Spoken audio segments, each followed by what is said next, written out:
All right. Well, welcome to World Poetry Day. Well, I was This supposed to say it first because I oh, mean I'm the host, but I'll tell you what. Do you know what I love about you doing that? I love that you did that because I don't have to say it now. I mean, do you know how long I studied my lines, Daryl? I studied my lines for like probably 3 minutes. oh, Like, really? I mean, that's welcome to World Poetry Day. That's a lot of stuff to remember. And I know it sounds fluid now, but before I was saying welcome, and then what is it? And then it's a poem. No, it's poetry. No, it's so. God bless you, brother. So you got the sun behind you, Oh, yeah. and you took this picture. Yes, I took this picture actually over in Pacific Grove, California. How did you send this to me that it's my picture? Because I'm now going to tell people in the court of law this is my picture. You know, I I I have powers of my mind. So World Poetry Day, you're crazy, but so am I, and so are all the people that actually want to change the world, right? Yeah, So you can't. crazy You fun. called me a couple months ago and you said, "Hey, I want to do a poetry book. I've been working on poems for a long time. I want to do it." And I said, "Great." And I looked up a date, and it's friggin' March 21st is World Poetry Day. How does it feel to have the whole world? I mean, all the poets of the world that have died and are still alive are on your shoulder that you have to carry this day. Oh, yeah, it's a good shoulder workout. So you live in California. Yeah, I live in California my whole life. Yeah, Now I'm surprised from Southern. you're wearing your Columbia shirt, which stands for the country of Columbia. So that's really amazing. So thank you for that. Yeah, you Yeah, got I it. see I'm wearing this. Uh-huh. Find joy, be joy, share joy. And I say that because you are joy. Thank you. You're one of the, I won't say few people as in it's non existent, but I'll say you're one of the few people that can acknowledge that you actually live with a smile, you live with laughter, you live with just being happy, just being happy. How did you do it? Uh, I think I try to enjoy each moment as it comes for what it is and try to live in it as honestly as possible and approach it with everything I could possibly approach it with. Uh, just giving things 100%. Well, that got you my attention. It also got you that I would publish your book. It also got you that I would believe in you at 100%. So I want to pay some compliments to you, and they're genuine, and I want you to just absorb them and just understand that that's how important you are. You ready for this? Yeah. All right.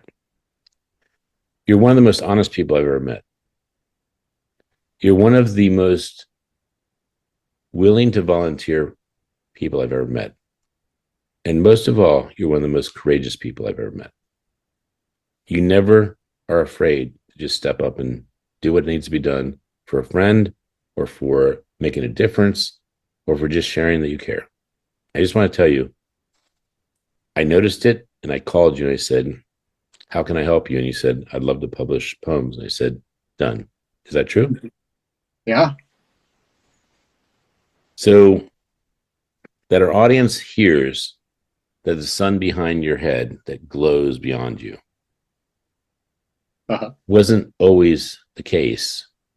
Can we get painful for a second? Just for a second? Mm-hmm. Well, more like a minute or two. Can we do pain for a second or two? Yeah. Yeah. Well, I want the world to hear. And by the way, this is not scripted. Mm-hmm. You are happy because you choose it. Have you ever had something bad happen to you? Have you ever had something that's so bad that you could choose to be mad all the time or sad? All the time. Yeah. So, so the reason I'm doing this for you is because I know that's the truth. I know that's the case. So I've lost a mom. I've lost my brother to ALS. I've lost my mom to Alzheimer's.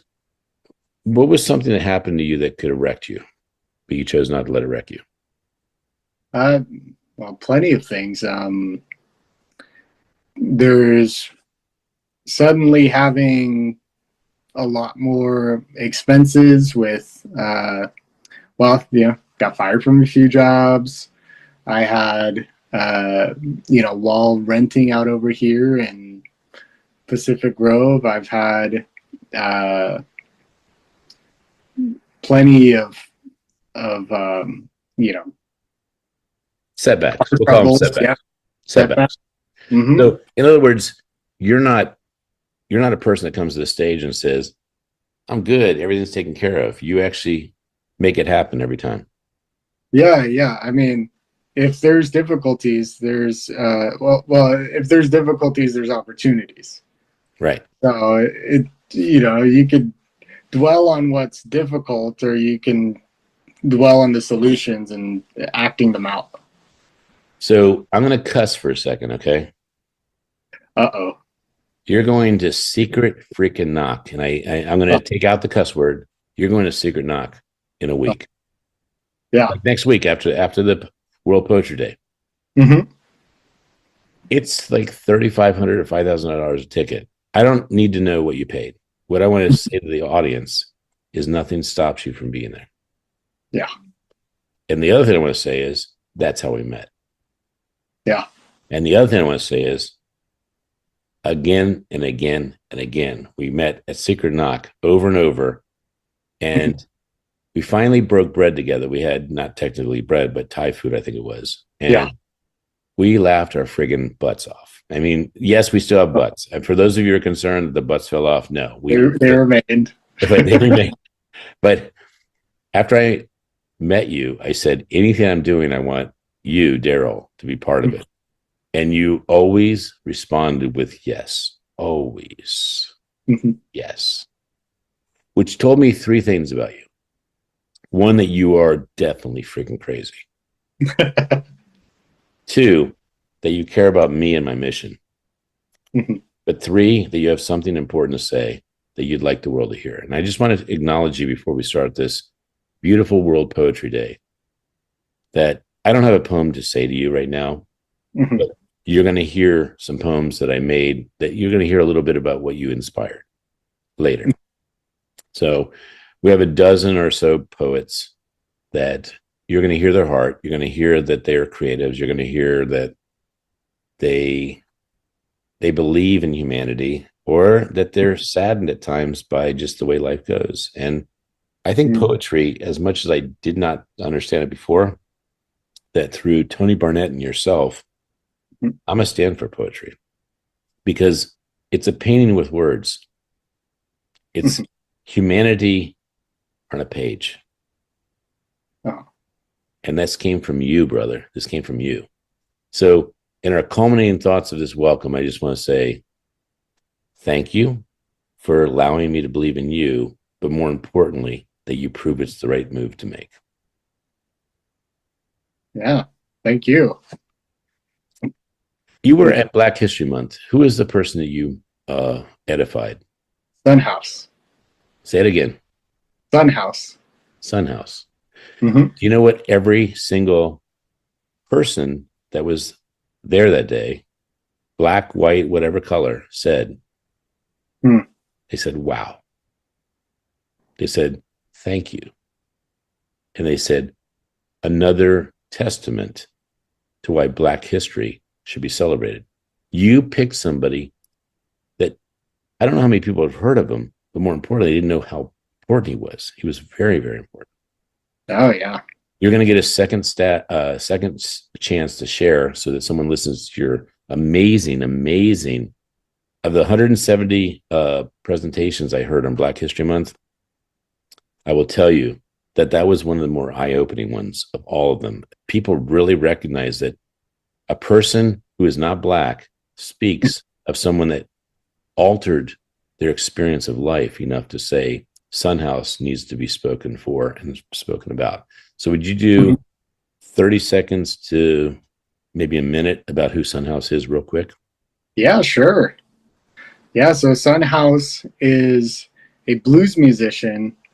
He was an inspiration to a great many people. He wrote songs like John the Revelator, and he wrote songs that influenced Jack White from the White Stripes. It was influential for a lot of rock musicians, and it made it so that a lot more people approach the genre. And I mean, you'll see people credit his singing style to their own influence around that same time period. Right. So people like, people like who's the most famous one that everyone knows. The guy who sings Johnny Be Good, that Yeah. guy Yeah. gets a lot That's more Johnny Be credit. Good. It's Chuck Berry. Chuck Berry. Chuck Berry, yeah. So like Chuck Are you Berry gets a lot of impressed? Are you credit. impressed? Huh? Are you impressed? You said, Yeah, yeah, it was good. You got it can right I tell away. you how I did it? Huh. I have all these people with all these names of groups next to me, and I Uh-huh. look up and I see the one that they're saying, that's the one, that's the one. And so it was Yeah, Chuck Berry. that's cool. Yeah, so Sunhouse was very influential in the blues scene, and he was very influential in me getting into blues and getting really into it. His songs were very, very unique because he would do a cappella songs. Hmm. And it That's the was just a spirit, standalone spirit and voice. soul, spirit, soul and Yeah. spirit. And it influenced so many musicians that Well, we don't want to tell the whole thing. We want yeah, them to listen to your thing. So yeah, I have like two or three, maybe four other questions, and we're going to go yeah, live, right? absolutely, yeah. We're going Mhm. live with all the other poets.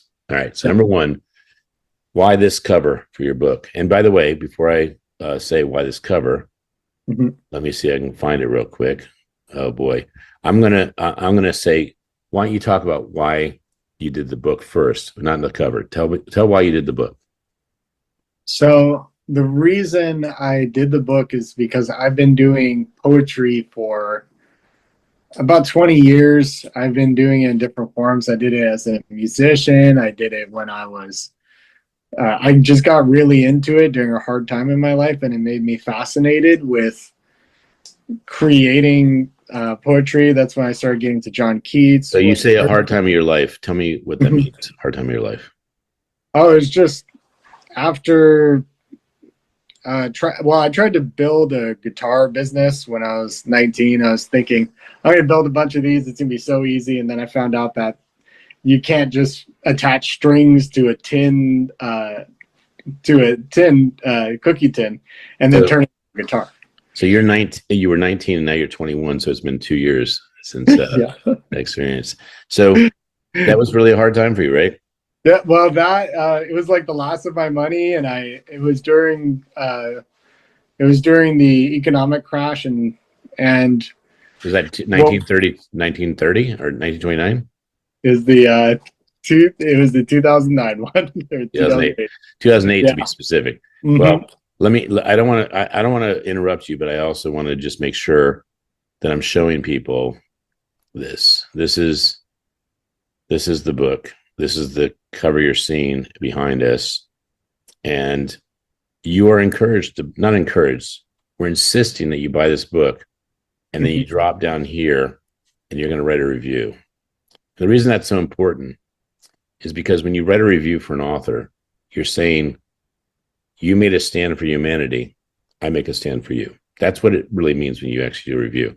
When you say you go to a restaurant, it's Chinese food or it's ramen or it's Indian, it's American, whatever, and you eat and you enjoy it and you write that review, you say you're a stand for humanity. A review is a stand for humanity. And so I'm asking you today on World Poetry Day to be one of the hundreds of people that say thank you to Daryl Pulse II. And I want you to do that because he deserves it. I want you to do it because you just heard me say, I carry his flag. I carry a flag that he makes a difference, that he's a person of integrity, and he's a person that actually is thought provoking, and he cares about quality. And I want you to just share one thing, not the poem, but what is your favorite poem in the book, title wise? My favorite poem in the book, title wise, most I think out of all the ones I wrote, the wrong notes is my favorite title. Yeah, do you want to say any more? Because we're going to have Yeah. that played later. So you're going to play it later. Mhm. Daryl, how'd you come up with such an amazing laugh? Your laugh is not just the favorite noise and sound of humanity being joy, but Yeah. I work to say something funny enough that you'll do it.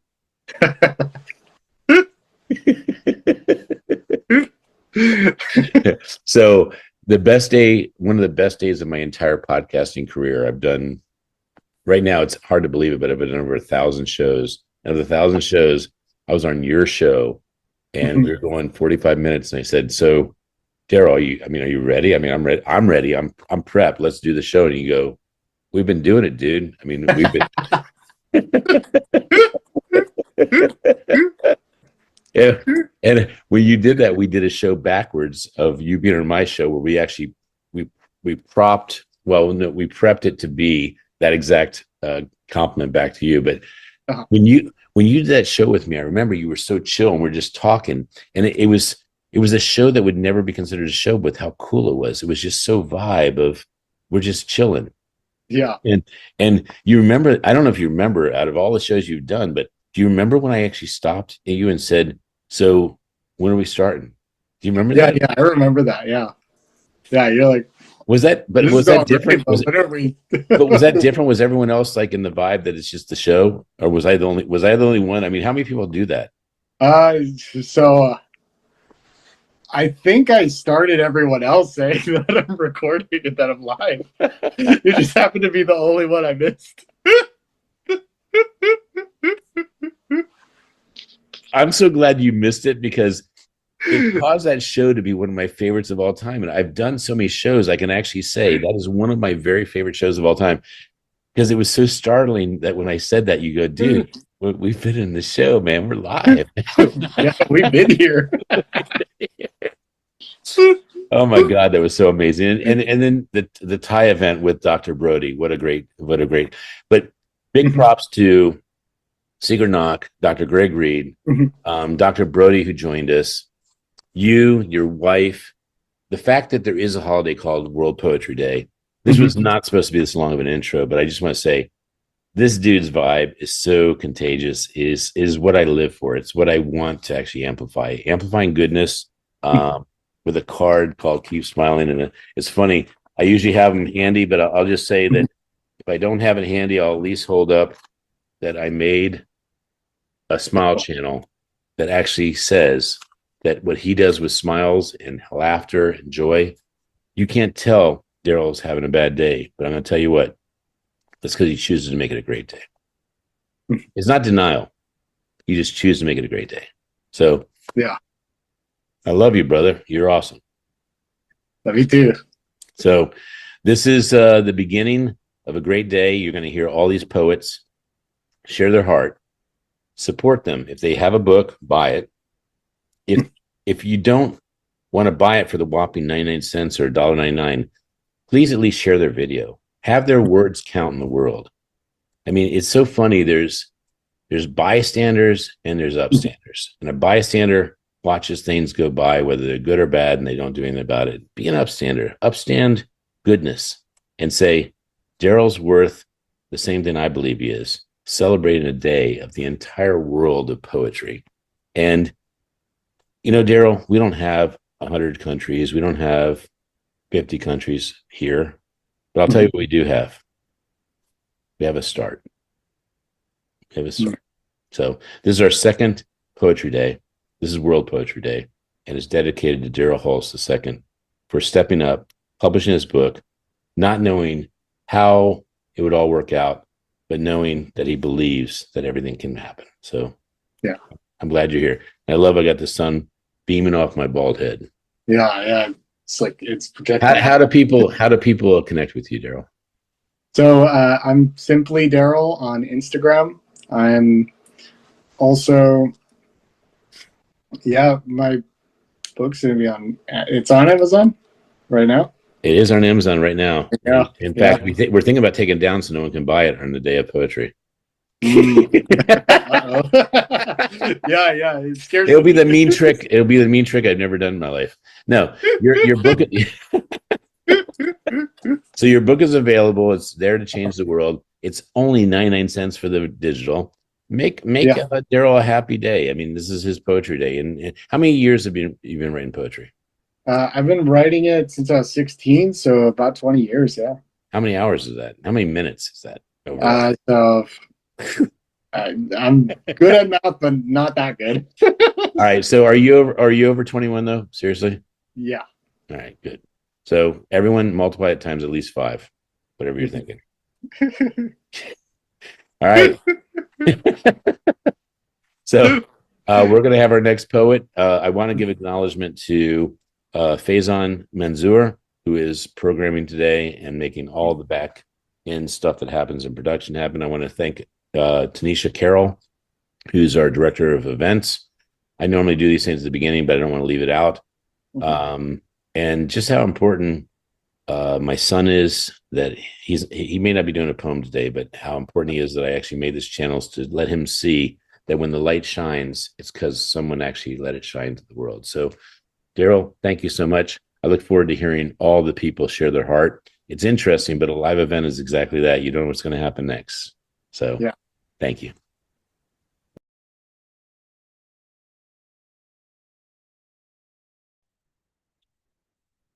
Hi. So today we have a lot of people ready to tune into this show and who are going to be on. I'm going to read, I'm going to start everything out by reading one of my poems from my book. So, the joy you have when no one is looking. I heard the angels sing your name at night and what you were doing. When I was away, I saw the lights up in the sky shining brighter than I've ever imagined.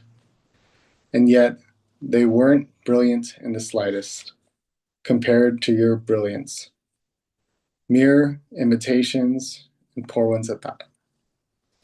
I heard you waited, beck and call, yet I only heard silence. Listening closely for the sound of your faintest whisper.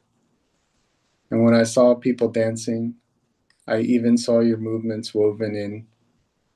You were in the walls, the sound carried in the violins. You were in each moment. I take you with me everywhere because I've been so privileged to know, to love, to try again because you are important. And that's one of my poems. We have a lot of people that are joining us today, and we are working on giving them some time to recite their own poems and promote their own poetry at this event. And so we have a ton of guests who have registered, who's been registering since before I came in. So the next one that we'll be seeing, it looks like maybe Pamela Moyo. And this background right here was over in Pacific Grove, California, which is where I live. Very beautiful beach. It's a state beach called Asilomar. And people come from all over to go do trails like Point Lobos and go do hikes and walk along this beach shore specifically. And oop, I'm gone. So um yeah, so we have everyone we need. And I hope everything's working fine. Yeah, our next guest is going to be Pamela Moyo. Moyo. Pamela is a speaker, transformational coach, and poet in the closet. And will be reciting some of her own works. You know, for World Poetry Day, we put an emphasis and a highlight on poets. We want to uplift everybody, and the book is going to be available. You can find it. The love you feel when no one is looking. It's on Amazon right now. We're closer to hitting bestseller status. We just need a few more people. Yep. Welcome, Pamela. Go ahead and recite your poems. All Thank you. right, thank you. I am the queen of my world. I am the ruler, the leader, the head of my state. I am Her Majesty in a state of pure sovereignty. I am divinely guided. I don't walk alone. I consult my counsel every single day. I set the standards. I issue the warnings. Gratitude is the currency. I am thankful for my world. I am thankful in my world. I am co creating with the infinite. I am the queen, the leader. I am sovereign. Whatever I think, I say. Whatever I say, I believe. Whatever I believe, I decide. And so it becomes. I am in my kingdom, a sovereign state of one, co creating with Source, God, the infinite. I have the power to pivot, the power to change. Every day is a brand new day. I run my mind like a high stakes firm. I hire and fire thoughts on a daily basis. Disloyal thoughts are fired immediately with no severance and no legacy. But the patriotic ones, the ones that uplift, the ones that recognize my soul is a gift, the loving, the respectful, the ones that stand tall, those are my loyal servants, the ones who give their all. They don't allow me to quit on myself. They don't let my dreams sit dusty on a shelf. They are brave, courageous, creative, and keen, building my wildest dream with the highest precision, better than any machine, sharper than any laser. I am the queen. I am Her Majesty, Her Excellence. I am sovereign. Whatever I say, so it is. I'm Pamela Moyo, and I'm a leadership coach, and I work with STEM professional women to build a vision for a life that they would love living. And you can find me on Instagram at Vision Success Now One, my website, visionsuccessnow.com, and my email address is pam@visionsuccessnow.com. And this poem came to me one morning as I was sitting and wanting to connect with the source and the infinite. And it just started flowing. And I had to get out of bed and start writing very fast because it was coming down so fast. And it is very dear to me because it reminds me of who I am, that I am guided, that I have the counsel. I am guarded as well by that infinite source. And that source gives me the power to keep moving and remind me I am one with God. And whatever I need is there. I can change my thoughts and be whoever I want to be every single day. And I set the standards. Thank you.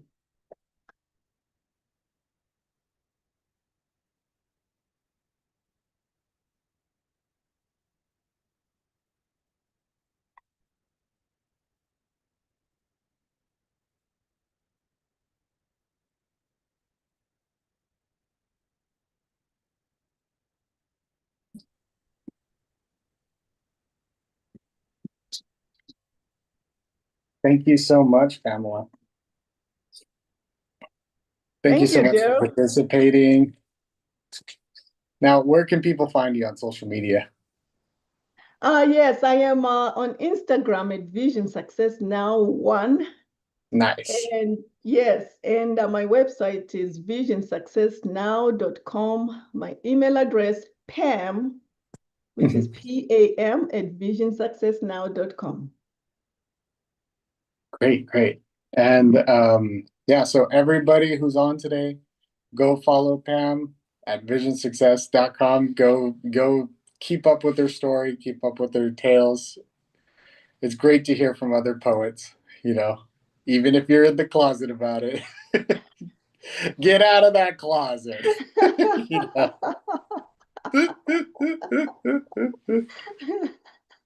Yes, no, thank you for offering the space Yeah, you're welcome. to come out And of the closet. yeah, come out of the closet. So yeah, follow our social media. The next person that we're gonna have on is actually Claudia Wells.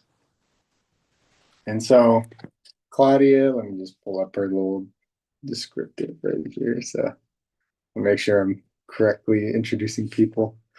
Claudia Wells, Back to the Futures. Jennifer Parker founded Armani Wells, a luxury menswear resale boutique established in 1991. Appointment only. Um, okay, you can't see me. Okay. And then personally styling every client with wardrobes sourced from Hollywood's elite clientele. And so we're going to be having Claudia on to share some of her poetry. Oh, there she is. Perfect. Go ahead and take it away. The tiniest little seashell. God's love for the tiniest little seashell on the beach that thinks, how could God love such a tiny little seashell when it's so very, very small? God certainly must love the big, white, pristine seashells a whole lot more. Why should any attention be paid to something so small, so meaningless, so hard to even take notice of? Yet what is so incredible, what is so divine, what's so miraculous, what's so delightful, what's so utterly and completely true? Not only does God make the galaxies, not only did God say, let there be light, and there was light, not only does God hold the world up and keep it from falling, this very same great and magnificent God is so deeply personal and loving that, yes, he loves the tiniest little seashells. He takes the time to make each and every one different and beautiful and exquisite. This very same God who created the heavens and the earth and the stars and the moon and you and yes, me as well too. This almighty and all-powerful, all-knowing, omnipresent God, who's the same yesterday and today and tomorrow, also literally knows how many hairs are on your head. He knows every thought that you have even before you have it. He knows every need, every want, every cry, every hurt, every wound, every victory, everything there ever is to personally and intimately know about you. This same God who knows your scars, your strengths, your weaknesses, your fears, your secrets, your hidden, I can't let anybody know or see that. This same God loves you as his most precious and divine creation. He's made you, created in his own very image, as a companion for him, to be in relationship with him personally, familiarly. Have you ever experienced God's very funny sense of humor? He has one, you know. Have you ever experienced God's physical touch, his full body hug that feels like the swaddling of the sun that you don't want to see end, and yet when it does, you're satisfied and not wanting? Have you heard his voice in your head and just known, just literally known it was his? Have you ever almost had a car crash and it made no logical sense whatsoever at all why you weren't utterly and completely smashed to smithereens, yet you weren't? Has your life ever been saved when you ought not to have lived? Has this happened more than once? More than twice? More than that, even, God loves you. God loves me. God loves all of you. Some people only look for the perfect seashells to pick up on the beach, the big ones, the perfect, unchipped, big, plain colored ones that you have to dive in the waves for. They haven't been smashed against the sand yet. The pressures of the grinding of the sand against them back and forth as they are dragged with the moving tides and the crashes of the waves, the sedimentation, the mouths of the animals being the homes of various animals with claws, being stepped on by careless people who don't care. Actually, even if they were to care, often they don't even notice. In fact, were they even to notice, they'd be more likely to complain more than anything for the shell on its beach, having survived the crashes of the waves, the grits of the sand, the animals that have clawed and lived within, not to even begin to mention the shell's life prior to even landing on the beach and surviving its journey, however long, however wonderful or not, and very treacherous in the ocean. These people would, yes, indeed, human people would be yelling at these imperfect survivors for daring to cause them pain, for daring to be stepped on. I look for the small ones, the broken, forgotten ones, the imperfect ones, the looked over ones. Those are the ones God can show his glory in the midnight hour with. Moses stuttered. Saul murdered Christians. Peter fished and denied Jesus 3 times before the rooster crowed. Each of the disciples were broken men. They weren't highly esteemed, powerful men, important and wealthy in their communities. Jesus had a manual labor job. He was a carpenter from an unwealthy family. Yet, who is it that more people on the face of this planet to this day still argue most about? It's Jesus, who preached for under 3 years, never traveled by car, and had no computer to keep files of his sermons on. Jesus, the Father, whose Father is the source and definition and creator of love, life. Scientists to this day are searching and beginning to find the beginning start of proof that life began after the earth formed. And there is no question about that. Genesis, he said, let there be light. And yet, after all of this, God says, I love you, tiniest little seashell. You are important to me. You are meaningful to me. I created you, the same I am who created the heavens and the earth, the same I am who gave my only begotten Son so that people could be saved, just as God, my Father and yours, would have given up his only begotten Son to die on the cross if to save only one person's sins here on earth.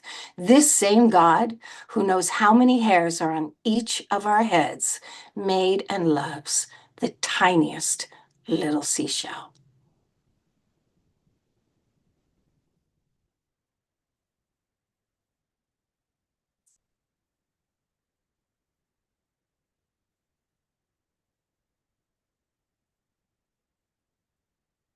I wrote that when I was on the beach at Cape Canaveral the day after the Orion space launch that I was at in 2014. And I was looking at an itty bitty teeny tiny seashell that was absolutely perfect. And that just came to me. And that's why I wrote it. That's beautiful. That's Thank you. very beautiful. Thank you so much for sharing that, Claudia. We Thank appreciate you so you. much for being on. My I pleasure. like, Happy to be here. that it's good that we both have light in the background when you're saying, let there be light. Exactly. Yeah. I mean, really, really beautiful poetry. I love, one of the things about my book is it's very Christian theme. Like throughout it, you'll see a lot of references to biblical themes all throughout it. And where can we find you on social media? At the Claudia Wells. Actually, if you go to claudiawells.com, Mhm. you can from there find me everywhere. And for my store, you go to armaniwells.com. I'm open by appointment only. I've been here for 35 years, and all the That's appointments awesome. are always with me. And I've Yeah. got hundreds and hundreds of poems. Poetry is my best way to express myself. Always has Okay. been since I was a little girl. Oh, really? Wow. Mhm. That's great. Yeah, I think in poems too, just because of music. Well, I ended up writing music later and getting into songwriting, and so that got me really into it. And then, now we have a world that's being very, uh, it needs beauty and poetry and creativity more than ever. Well, all songs are poems. I mean, I, Yeah, I've 800 and something poems, and I look at them thinking, just put music to them. They're all songs. I yeah. think in Oh, poetry, yeah, I write in poetry. This one doesn't rhyme. Every single one of them rhyme, but this one just flowed the same way all my poetry flows, where it's just one breath. I can't type as fast as my head is going. And then I read what I've written after I write it because it just comes right through me. yeah. Tupac was a poet too. He wrote poetry. He had poetry books. Jim Morrison did too. There's a lot of great poets who were also musicians. Mhm. Nope, excuse me. And then, yeah, yeah. Thank you so much for coming on. Thank you for having me. Guys, give her a follow. Find her on social media. And then Yeah, just if one you more go to time. claudiawells.com or onmoneywells.com, you can find me from there because I'm all over the place. Yeah, that's great. Okay. All Thank you right. so much. Yeah. Have a good day. You too. Thank you. Oops. Sorry. Um, So we're gonna play mhm. a recording from Dr. Ken now. Okay, perfect. He did some poetry for us, and so we have a couple of his offerings. So that's where we are. We're gonna do now. So you and All I right. can go when Faison is ready, and we'll close our screen, and so that he Mhm. can do that. Well, I'm very excited to be here on World Poetry Day. I'm certainly wouldn't consider myself a poet, but thanks to Tony Barnett and Daryl Hulse for being the stand for creative ways to express yourself with words. So, my poem today is, surprise, surprise, called Smile. A smile begins as something small, a quiet curve, almost nothing at all, a flicker at the edge of a thought that says, maybe the world is not so hard. It doesn't ask for permission, doesn't knock before it arrives. It simply blooms, slipping through blinds at sunrise. Some smiles are loud, full of teeth and laughter spilling over, the kind that shake your shoulders and echo long after the moment ends. Others are softer, barely there, like a secret shared between two souls who don't need words to understand. A smile can travel from one face to another, a silent language passed between strangers on sidewalks and hallways across crowded rooms. It says, I see you. It says, you're not alone. It says, for this second right here, everything is okay. And sometimes a smile is an act of courage, stitched together in heavy moments, worn like armor against unseen storms. It doesn't mean the pain is gone. It doesn't mean the night wasn't long. It simply means I'm still here.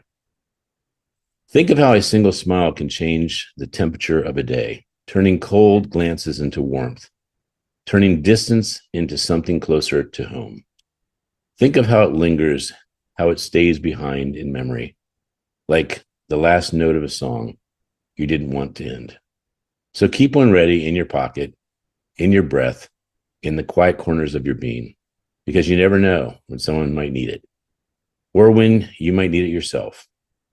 And when it comes, let it stay a little longer than usual. After all, a smile is one of the smallest things you can make the biggest difference. Thank you. This is Dr. Smiley. Hope you enjoyed my poem about my favorite topic, smile.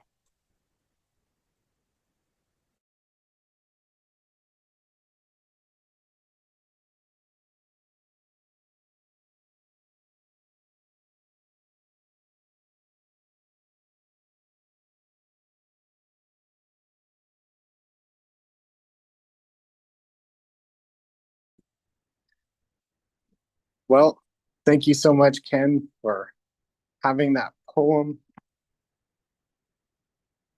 I'll never stop smiling now. And he couldn't have been a better person to listen to when it comes to actually deciding to publish a book, because I always keep the poetry and the different things that I'm doing. I always try to find a way to make some poems, to make something creative in my life, and I'll recite another poem for you guys. And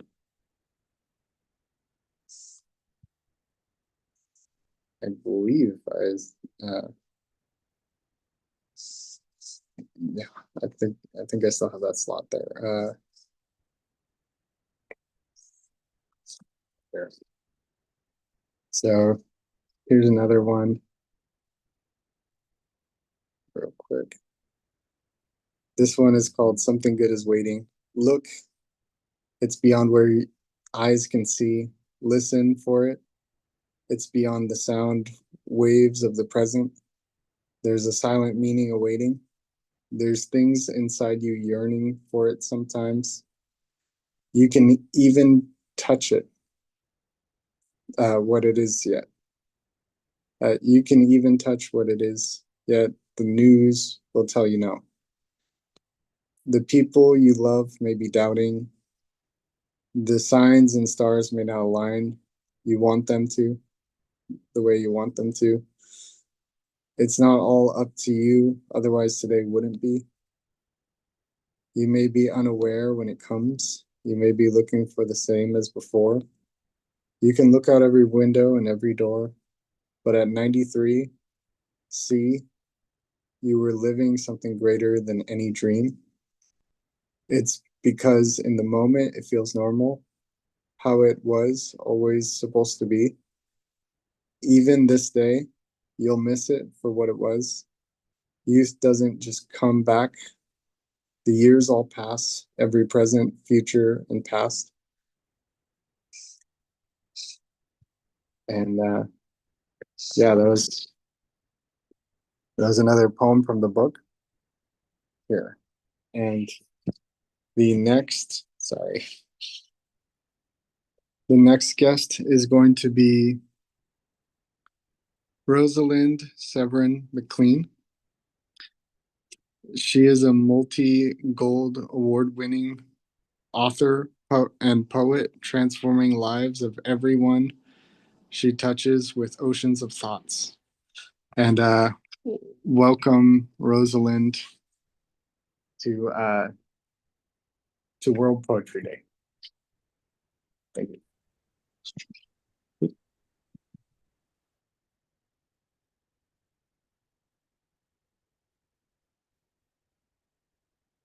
Motica.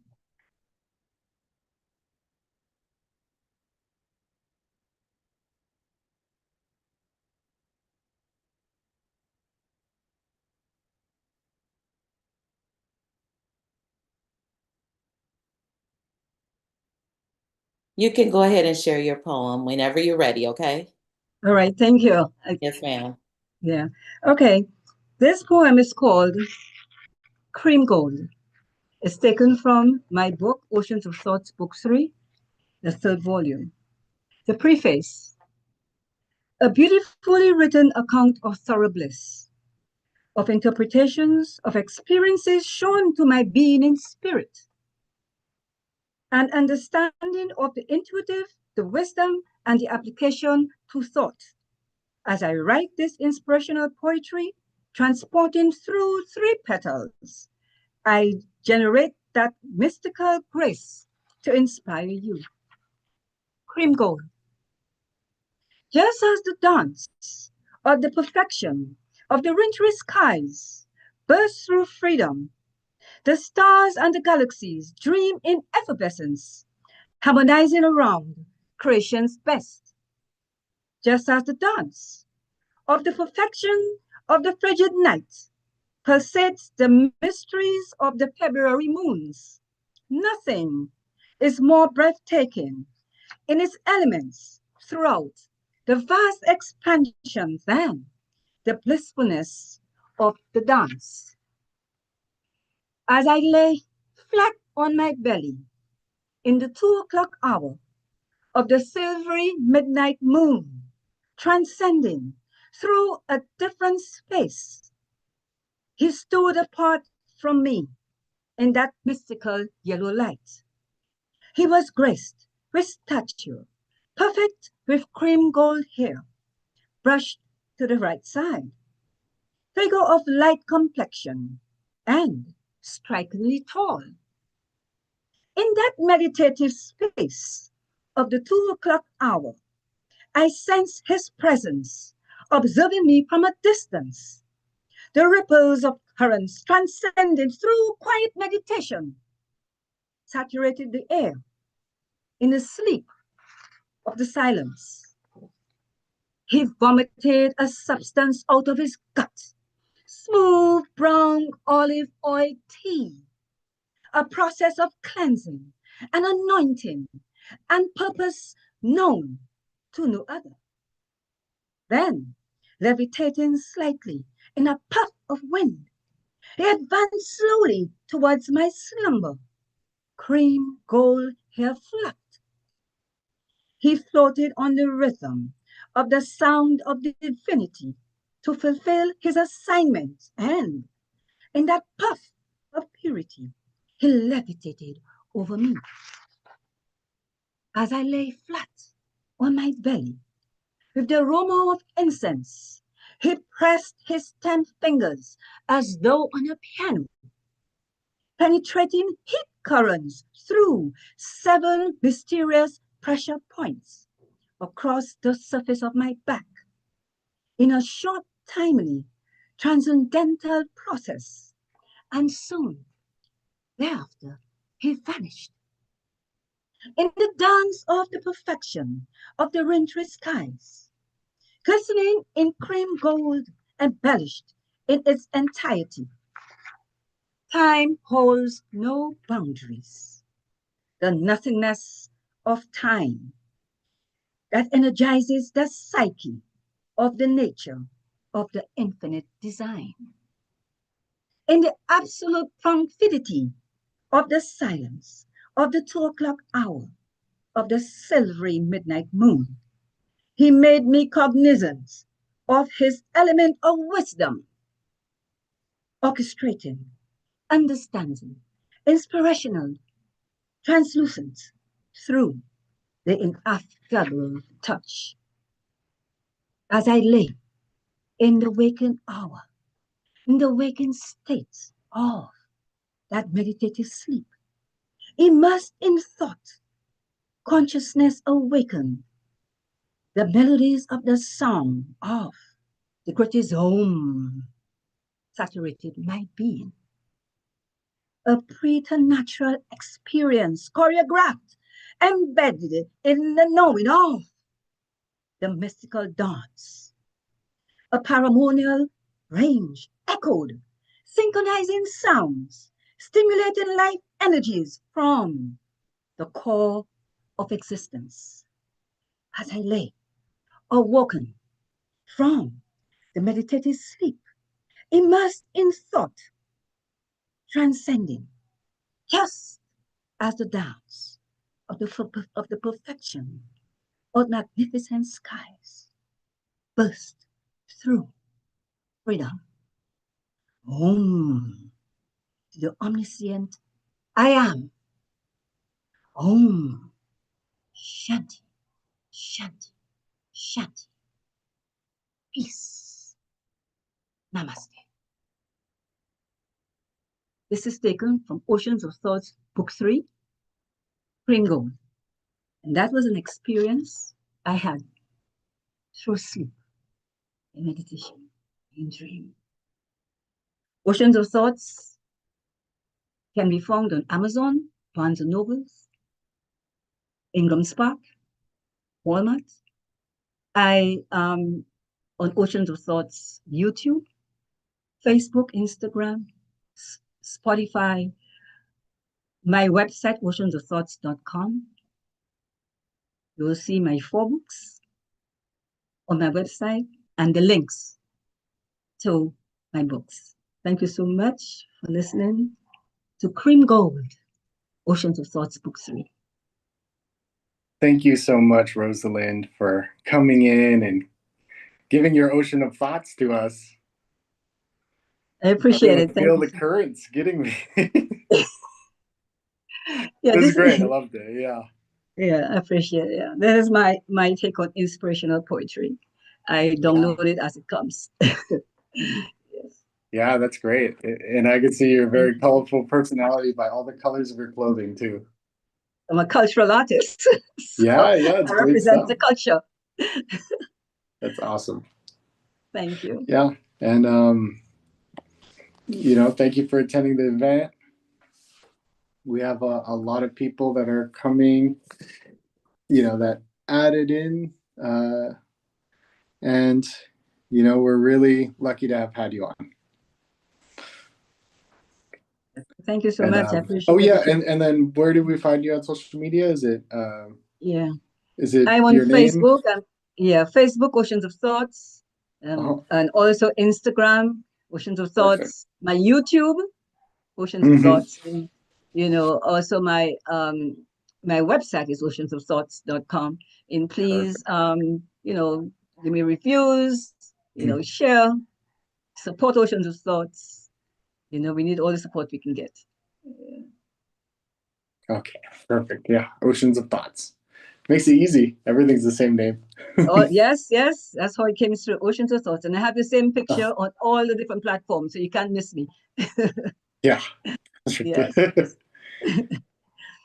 Great. And yeah, yeah. Have a good rest of your day. Thank you. Thank you for Thank tuning you. in. I guess you could sign me off because I don't know where to turn now. Yeah, yeah, right. Yeah. Cool. And then so the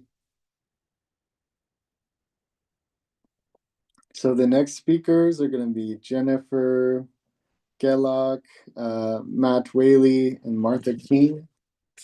My book is available when the love you find when no one is looking.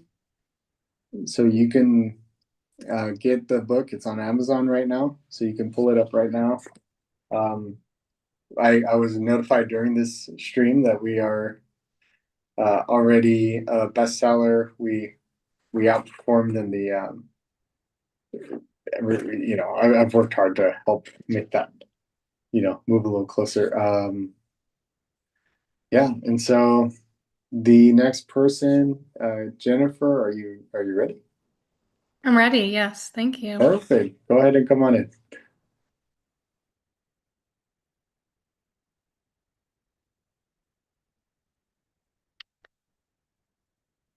Hi, everyone. I think that I am live on here. I just want to confirm that. Yes, you are live. You can start. Okay, great. Hi, everyone. My name is Jennifer Gellock. I am a poet. I am a hospital chaplain and a speaker. And I'm going to be sharing a poem today from my first collection of poetry that I self-published in 2023 from my book called Half of Me, An Inward Journey Back Home to Wholeness. I'm grateful for the space to be sharing with you all today and to be witnessed in my poetry and vulnerability, but also get to hold space for all the other poets today. So this poem is called Half of Me.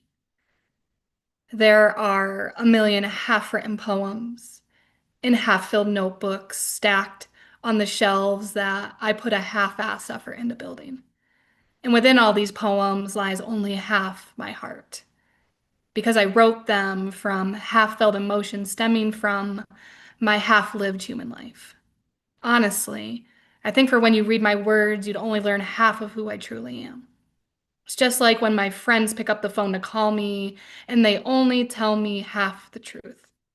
So I burden them with only half my hurt.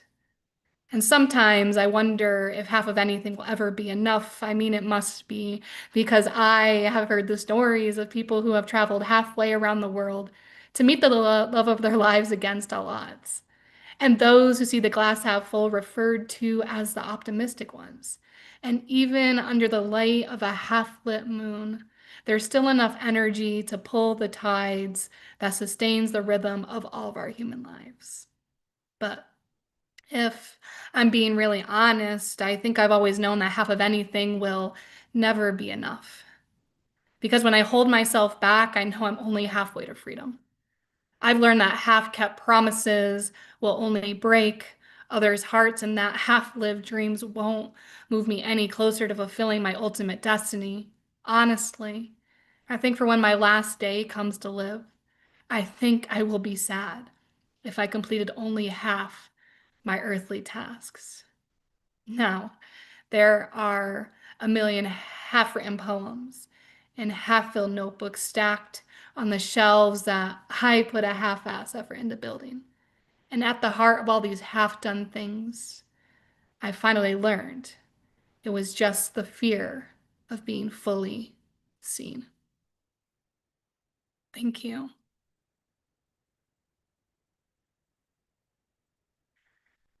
Just want to share a few words before I'm off here today. You can find my book on Amazon, Ingram Spark Publishing, or find me on my socials at Jennifer_Gellock, Gellock. Reach out to me directly if you would like a personal copy with a personal signed message. And I think my time is almost up, but I just want to say that poetry is a powerful tool for not only understanding our inner worlds, but to be reflect and to be seen, and to help others be helped, be witnessed and seen in their experience as well. So thank you very much.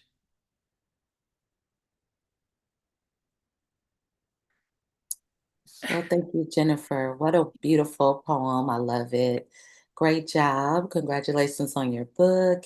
And you've been with us for another event too, right? This is my first time. Is it? It Okay, well, is. you remind me of someone then. Well, welcome. Wonderful Thank job. you We so look much. forward to, you being a part of other things that we're doing. What a beautiful poem. Wonderful that people will have opportunity to grab your book as well. As well. Very good. Thank you for sharing Thanks, today. Tanisha, and congratulations to Daryl and his collection coming out today. Thank you. Thank Bye, you. everyone. Well, we're gonna just take a moment to have an opportunity to share just about Daryl. And we want to invite everyone to go to Amazon right now and grab the book, grab the Kindle book, and allow us the opportunity to help Daryl become an Amazon bestseller today on the release date of his book. This book is a really, unique and just peaceful and powerful, release. A book filled with poems, a book filled with encouragement and light. And that is, something that we all need, right? It's something that we all need. We need the opportunity to just see things from a different lens, and experience something so calm and so creative.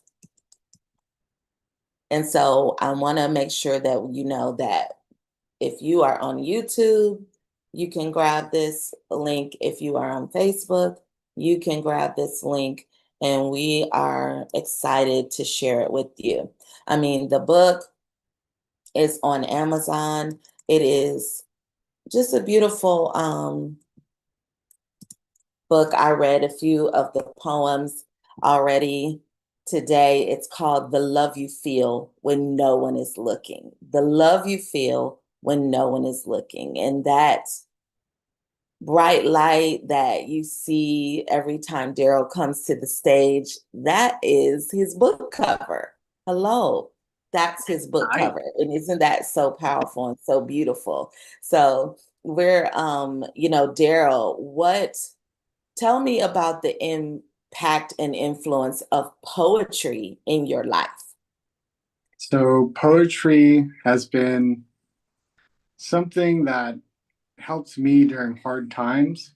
I would go through the poems of John Keats, William Wordsworth, of a lot of the great poets, and it really moved me. So it made it so that my life was on stable ground when I'd read through some poetry. It would just give me wonder, fascination. I'd be in awe of the beauty of the world. And I was very fortunate to have come across poetry. And the influence of poetry in my life is my brother Alex got me into poetry when I was when I was 14 years old. And he really wanted to be a writer. And the irony is that I've written a book before him, but without him, I wouldn't have written a book because I wouldn't have gotten interested in poetry. Wow. It would have not been something that I would have thought about. It wouldn't have been something that crossed my mind. It would have been something that, I wouldn't have got into it. So it's Wow. thanks to my own family that I get into these things. Nice. And, we never discover things on our own. Like, there's always someone involved. Yeah. There's always someone that gives us an idea, strikes up some inspiration in our heart and minds, and makes it so we start to explore the world, explore our thoughts, and, discover more about who we are. Like, without other people, we wouldn't be where we are today because, they open the doors in ways that we don't even think, we can't even comprehend how until years have passed. For sure. That's beautiful. And having that connection right at, with your family. Have you guys done anything creatively together? And I have to think about that one. I'm not really sure. I've worked with it. Well, I can't think of anything in particular. I don't think I have. I actually don't think I've worked with them creatively on anything other Okay. than just kind of chatting, and Mhm. we usually just talk about things we're interested in. But you inspire one another, clearly. Yeah, Yeah, that's totally. good. That's good. So this opportunity to create Mhm. this book of poems, Yeah. how do you feel about what you have created, what you have written, being out for the whole world to experience? Oh, I'm overjoyed because it came out way better than I thought it would when I was writing it out. When I was reading back through it, I started to cry a little bit, and I was like, well, I definitely put some emotions in that. I love that. Yeah, really That's grateful wonderful. that it came out good, more than anything. Yes, yes. And so you're now a published author, so Mhm. congratulations with Perfect Thank you. Publishing. And we want to invite everyone to go to Amazon. I have put the link on Perfect. YouTube so that people can grab it. Mhm. And this is something that you'll be able to say, I'm an Amazon best-selling author. I mean, Yeah. that is, no, not for nothing, as they say. That's a Mhm. really wonderful opportunity, and it allows you, it's a stepping stone. It's a stepping stone to other things that you may want to do Yeah. creatively, and to use this book, even to encourage others as authors, as poets, as writers, Mhm. even as lyricists, because you're a musical person too, right? Yeah. Yeah. I played music for like just 2 years after poetry. Yeah, yeah. Yeah. My So dad got me a guitar when I was 16, and that got me started with making music. love it. Yeah. Love it. Love it. So this opportunity to share on World Poetry Day, what a great day Mhm. to release your book. Um, the love you feel when no one is looking. So what was the inspiration for that title? The love you Uh, feel. so it just came to me randomly. I was trying to think of titles for a long time, and then I thought, what would be something that's mysterious and it adds some type of depth and beauty to the world that we live in. Is like the love you feel when no one is looking. It's like you're not being observed, so you behave differently. Mm, This idea of like the love that you feel when nobody's judging you. wow. Hmm. And it just, it came to me when I was like in the middle of something, and I was like, okay, time to type that out. Yeah. Yeah. Yeah. And poetry definitely has that, I think, impact where you can feel exactly what's being written. And Hmm. I definitely, that's wonderful. That's great. Well, I'm going to give you the opportunity to share one more poem right now before we head into, I Perfect. think Matthew is the next person. So once you Yeah. share your poem, then we'll bring Matthew in. Okay. So my poem. Okay, I'm gonna start right now.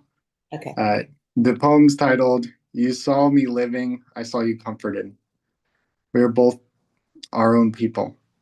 When we are in groups, we scatter, and when we enjoy the crowd, um, the love we have is moving. Can you still see me when we are fighting? Can I still see you as you are? We are not on sides, we are always uniting. Now we argue for being more. We see each other beyond appearances. Your mountain is waiting. We journey together on the wings of an eagle, wind rushing through our hair. The tiger is entering the cave that we fear, filled with gold, emerald, rubies, and filled with despair. For you, I'd fight armies.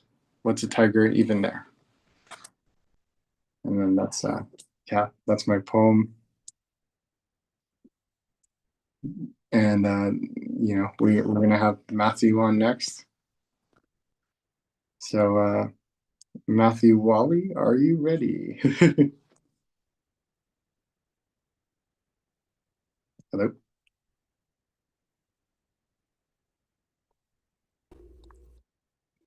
Oh, there you are. Okay, perfect. Go ahead, Matthew. All right, thank you. I'm Matthew Wally. I'm an entrepreneur and a mindset coach and a poet with a soft spot for the wild stories we all tell ourselves and the braver ones we're capable of writing instead. I've gone from performing on the Broadway stage to coaching high achievers, helping them to build awareness around their thinking so they can use it to flourish in the outer world.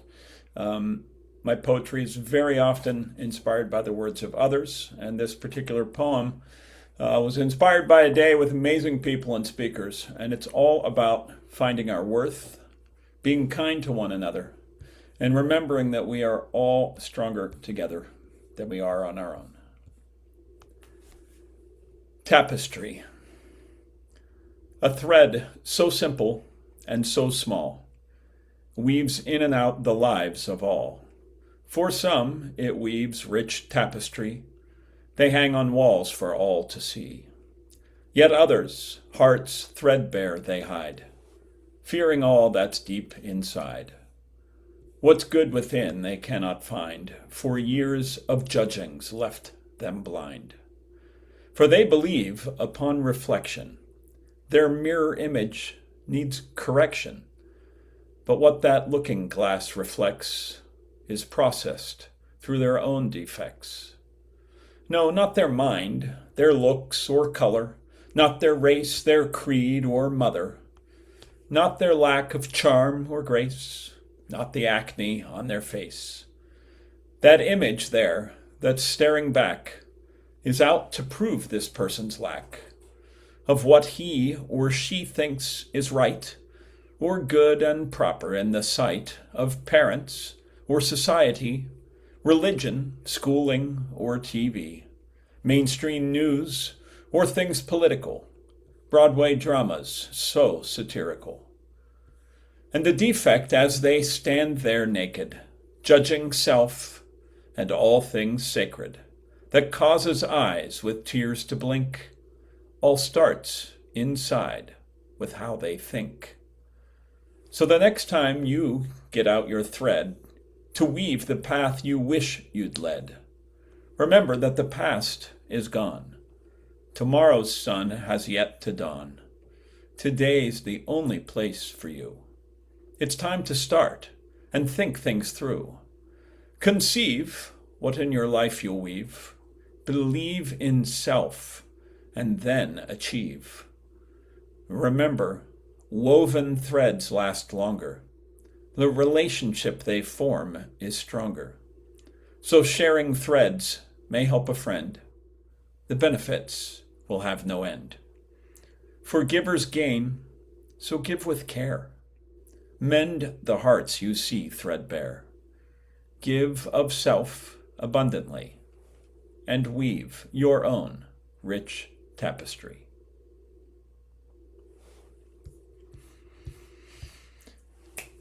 And that is it for me, except I'd like to say in closing that if this tugged at a thread in your own heart, I'd love to keep the conversation going. You can find me for mindset coaching and conversations around personal growth at insideoutlooks.com or matt@insideoutlooks.com for email. And for my poems, photography, and other creative wanderings, my online home is a poet that I refer to as Wally World, WHIRLED. The URL, though, is matthewwally.com. And I'd be honored if you'd visit and let a few more words whirl you away. In parting, always remember personal transformation is an inside job. You've got to look inside before you can change the world around you. Thank you, Matthew. Appreciate you. Welcome, Yeah, I'm glad you even talked about your social media, where we can find you and everything like that, just so it's smoother transition. Yep. But thank you so much for attending, and thank you. Congrats on your book. It. Thank you. Yeah, thank you so much. And then I think what we have next is actually a video from Dr. Ken. So I'm going to go ahead and let them play that. Right? Okay.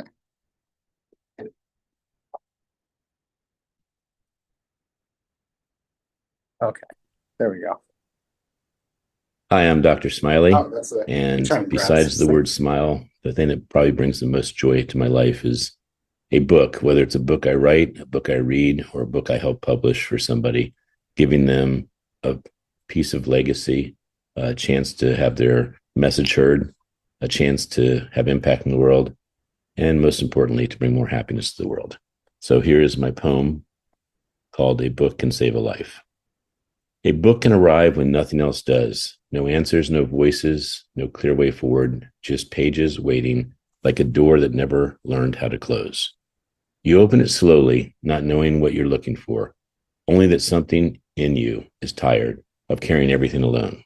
And there it is, a sentence that understands you. Not perfectly, not completely, but enough. Enough to loosen the knot in your chest. Enough to whisper, stay a little longer. A book can save your life, not by pulling you out of the storm, but by sitting beside you in the rain and saying, I'm here too. It turns ordinary days into something warmer, a quiet companion on a long afternoon, a spark in the middle of a routine. It gives you language for feeling you couldn't name, maps for roads you didn't know you were walking, light for corners you were afraid to face. And sometimes a book becomes a bridge, passed between hands that love each other, spines cracked open with shared meanings. You have to read this, someone says, and what they mean is, this reminds me of you. This is a piece of my heart I trust you to hold. Through stories, we gather each other's across time, across silence, across distance. We say, this is who I am, this is what I felt, and this is what I've survived. And in return, someone somewhere whispers back, me too. To write, to share, to leave something behind, that is its own kind of love, a belief that your story matters, that your lessons might steady another's steps, that what you've learned in the dark could become someone else's small light. So you turn the page and someone else does too. And between you, a quiet thread is formed, stitched with honesty, held together by care, because a book is never just a book. It is a hand reaching out, it is a voice refusing to disappear. It is a life saying to another life, you are not alone. So I hope you enjoyed this short poem about a book can save a life. One of my favorite quotes is by St. Augustine, and it's just a connection between travel and a book. And it's that when you don't travel, you see only one page, but when you do travel, you see the whole book. Well, the other favorite quote of mine is Charlie Tremendous Jones, and he says, "The difference between where you are today and where you'll be 5 years from now are the books you read and the people you meet." And I love meeting another author because we trade books, we trade stories, and we have an understanding of what it is to give. Thank you very much. Enjoy your day on World Poetry Day.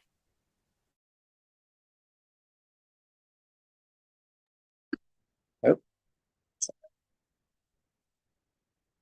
Thank you so much for that message, Dr. Ken. Sorry, I had to find stable ground. So the next person who's going to come on and give some speech, give some poetry and some insight is going to be Meli Cabela. Meli Cabela is a multiracial first-generation America, born and raised in Las Vegas, Nevada. She's engendered a fascination for intersectional identity, self-expression, and healing within her hometown via the arts. And so, yeah, if you're ready, Melikabella Shinoda. I don't know if I'm saying that. I'm sorry if I'm not. Um, if you're ready, go ahead. Oh, there we go. Go ahead and Yeah, speak hi. and correct my mispronunciation too. Feel free. That's okay. You're very close. It's all about sounding it out and giving it a try, right? So my name is Malika Bella Shanuda, and I'm in Las Vegas, Nevada, sunny Vegas right now. So the poem I have to share is about resilience and coming through the other side of the tunnel. So hopefully this resonates. It's entitled Golden Hour. Strike a pose, strike a match. The fire glows, bottoms up, and it's down the hatch. We saw the sun set. It marks the start of the night, and you could have been my knight. Now I'm the one in shining armor, protecting my heart from yet another harbor of injustice and pain, my intolerance to days. I've been in a daze. So many have tried and say, I can disarm her, but they don't know. I won't budge or barter. The ball is in your court. But all you've done is go out of bounds and commit violation after violation. I need a referee to let me know if it was me. Was it me? Was it me? It's become an obsession, and now court is in session. You insist on self-representation to clear your name and ensure no ball and chain, your own attorney at law. And of course, there's not one flaw to be found. No, not even a little rebound. You try to skate free and in the process proceed to humiliate me. Somehow you commit the crime, but I am doing life without you. No, Your Honor, I have been dishonored. All rise, and now we see the sun rise. I nod to Father's sky. Father, I pray. Can you hear me? He was my religion. I was truly devout. I was locked in, but he kept me locked out. Now I'm devoid of reason for this emotional treason while I'm standing here and I'm barely breathing. Will I ever be able to trust again, love again, believe again, or be free again? Sometimes the sun sets, but it's not the end. Thank you.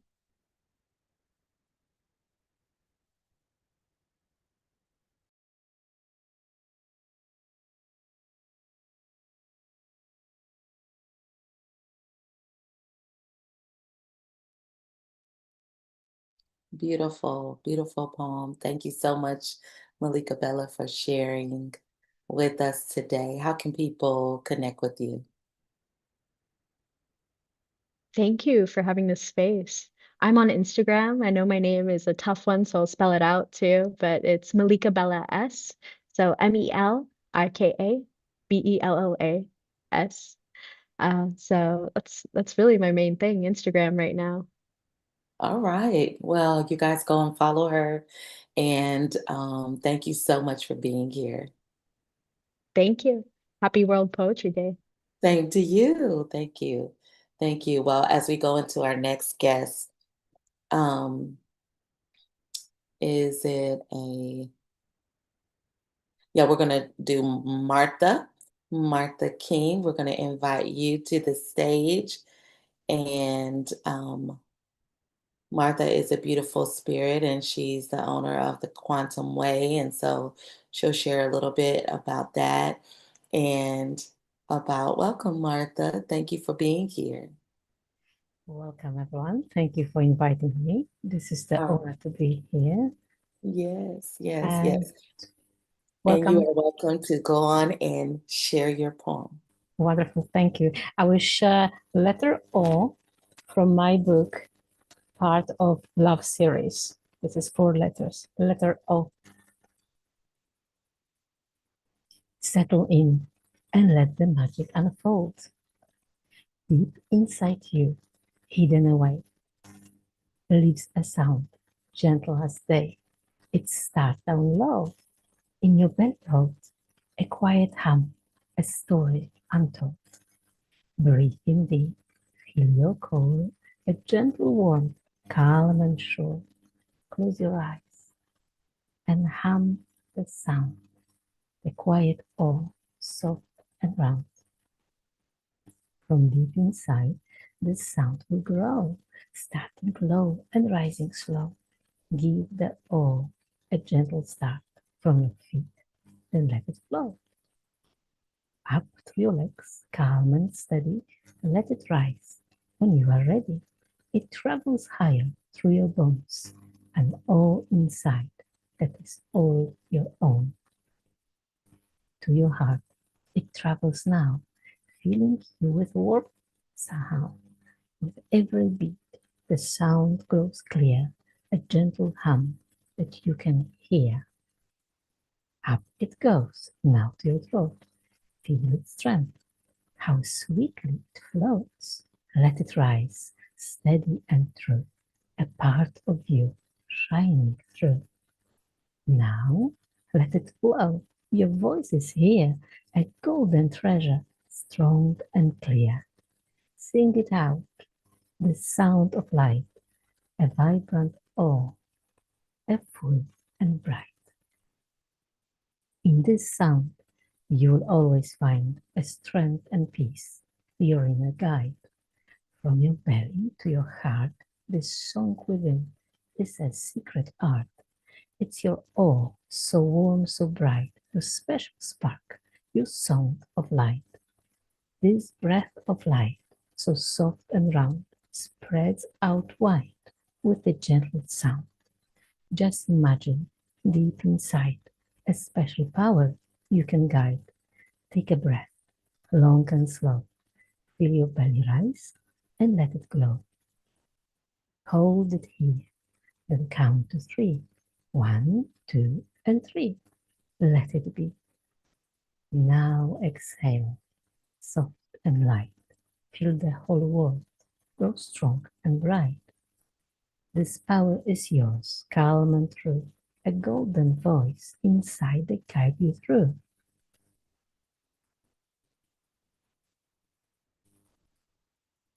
Speak with courage, let it ring. Stay gentle in heart with everything. Remember each day, this voice is yours in every way. So breathe in deep, let it be known, a voice of light, your very own. Each breath I take, I start to see the awe inside belongs to me. Thank you. This was written for children and for adults to find the inner voice. Beautiful, beautiful. First of all, I mean, just the calm and soothing of your voice is so beautiful. Thank you. So thank you for sharing your poem. And how can people reach you? How can they reach out to you? And was that your that's your personal book, right, of poetry, right? So Yes, share it how we is. can grab that. Yes, it is. It's on my website, www.quantumway.health. Thank you. Okay. All right. So you guys go and grab that from Martha. Thank you, Martha, for being here. We appreciate you. Thank you. Thank you so much. Bye-bye. See you soon. Bye-bye. That was joy. Thank you. Okay, and now we are going to invite to the stage. We're going to invite Miss Haley Brown. Haley, unfortunately, I don't have a note for Haley, but Haley, we want to invite you to the stage to share your poetry. Thank you for being here with us today. And if you just tell a moment or two just about introduce yourself so that we can connect with you. Okay, hello everyone. My name is Haley Brown, and I'm an illustrator who works across digital art, AI-assisted design, and traditional hand-drawn pieces. I'm really honored to be here today to be a part of Poetry Day, sharing something that's very personal to me. The poem I'm sharing today comes from a personal place of personal growth and reflection. And it's about understanding the experiences in life that shape us, even the ones we didn't understand at the time. So the poem today is called The Girl Who Grew Too Soon. I used to wonder why my childhood felt shorter than everyone else's, why the years meant for laughter and scraped knees felt filled instead with watching, listening, learning, as if the world expected strength from me before I even knew my own name. Other children played in sunlight. I studied the shadows. I learned early how silence can scream, how pain hides inside voices, how to read a room before I even stepped inside it. And for years, one quiet question lived inside my head. Why did I have to grow up so fast? Why did my childhood pass me by? But answers have a strange way of waiting until you are strong enough to hear them. And one day, standing in the quiet of my own becoming, I finally understood. That little girl was never being punished. She was being prepared. Prepared to stand when the ground started shaking. Prepared to carry strength that comfort could never teach. Because diamonds are not formed in calm, gentle air. They are shaped by pressure, by fire, by moments that feel unfair. The nights I cried taught me compassion. The weight I carried taught me endurance. The loneliness I felt taught me how to stand on my own 2 feet. What once felt like loss was actually construction. Piece by piece, lesson by lesson, the girl who grew too soon was not to be broken. She was being built into a woman who can walk through storms without losing her light. And now I see her, that little girl, not as someone who lost her childhood, but as someone brave enough to plant the seeds of the woman I would become. Because the girl who had to grow up too fast did not disappear. She became the woman who cannot be stopped. And now, when life asks me who I am, I answer without fear. I am the girl who learned to stand in the storm. And storms do something powerful. They don't just test you, They teach you how to become them. And I am the woman who became the thunder. Thank you for listening. This poem is a reminder that sometimes the moments in life we once questioned are actually the ones that were shaping us the most. And if anyone here has ever felt that way, then I'm glad that I was able to say it out loud today. That's beautiful. So thank you. Wonderful. Such an encouragement. Yes, Haley. Yes. All of Thank that. you. Love it. Thank you so much for sharing that. Please tell people how they can connect with you. As of right now, you can find me on Instagram at HaleyM.Brown. Okay, very good. Well, you guys go follow Haley, Thank and you. we look forward to hearing more from you, Haley. Thank you. I'm Thank you. excited as well. Yes. All right. Well, thank you so much. And we're going to share a video from Dr. Michelle Mraz, and she is an author. She is a speaker coach. She's a world renowned speaker, and she is a U.S. ambassador for peace. And she's just a beautiful person. And she is a huge part of Perfect Publishing. And so we're going to share her poetry.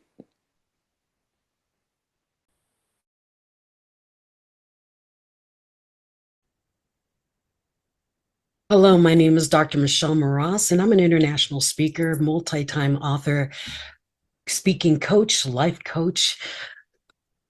Been in a couple of movies, but my poetry side is really music. Now, the reason I wanted to be part of this poetry day is because we don't realize how much poetry has shifted our lives. And when this event came up with Perfect Publishing and Dr. Smiley invited me, I said, I would love to share a poem. And it's not mine, but it's one that has affected my life and who I am and what I bring to the world.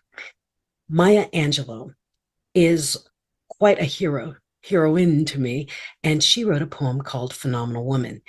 And originally, I think she had it in a book. That's where I saw it, a collection of poems, about 4 poems together. But Phenomenal Woman has stuck with me all my life. And here it goes. Phenomenal Woman. Pretty women wonder where my secret lies. I'm not cute or built to suit a fashion model size. But when I start to tell them, they think I'm telling lies. I say, it's in the reach of my arms, the span of my hips, the stride of my step, the curl of my lips. I'm a woman, phenomenal woman. That's me. I walk into a room just as cool as you please, and to a man, the fellows stand or fall down on their knees. Then they swarm around me, a hive of honeybees. I say, it's in the fire in my eyes and the flash of my teeth, the swing in my waist and the joy in my feet. I'm a woman, phenomenal woman. That's me. Men themselves have wondered what they see in me. They try so much, but they can't touch my inner mystery. When I try to show them, they say they still can't see. I say, it's in the arch of my back, the sun of my smile, the ride of my breasts, and the grace of my style. I'm a woman, phenomenal woman. That's me. Now you understand just why my head's not bowed. I don't shout or jump about or have to talk real loud. When you see me passing, it ought to make you proud. I say, it's in the click of my heels, the bend of my hair, the palm of my hand, and the need of my care. Because I'm a woman, phenomenal woman. That's me. Love that poem. And if you hear this and you see those words, it's not arrogance, it's owning who you are as a woman and being able to stand in who you are in your feminine. and have no regrets and be completely unapologetic on the person and the essence you are. When she wrote that poem, I remember thinking, wow, she encapsulated to me what a woman is, not hiding behind anyone or anything, not allowing anything from my past to hold me back or define me. I'm a phenomenal woman. Phenomenally woman. Anyways, I wanted to share that from Maya Angelou. And I encourage you, look for more of her poems. I mean, you have to have heard her name. If you're on this poetry thing, you have to have heard Maya Angelou. But a lot of people don't realize that she has many books, but she has thousands of poems. And each one of them are pulled from her life. And the way she articulates them, you can feel the words move. And that's the power of poetry. Not only was it moving the author of the poem, but the way the cadence of that poem reads moves the listener. And in my case, moves the speaker. I hope you enjoy my sharing of Phenomenal Woman by Maya Angelou, and that you enjoy the rest of the day with all the other poets and poetry readers that you will see. So thank you so much for having me. My name is Dr. Michelle Maras, and hope to see you on my platform somewhere. You can always find me at michellemaras.com. Thank you.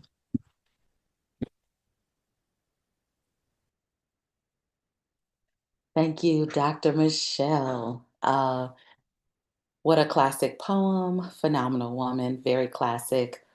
Of course, Maya Angelou, unforgettable, impactful person. And so I want to, as we're moving forward, I want to go ahead and share my poem. I am Tanisha Carroll. I am an author of 3 books and a co-author in another 2 books.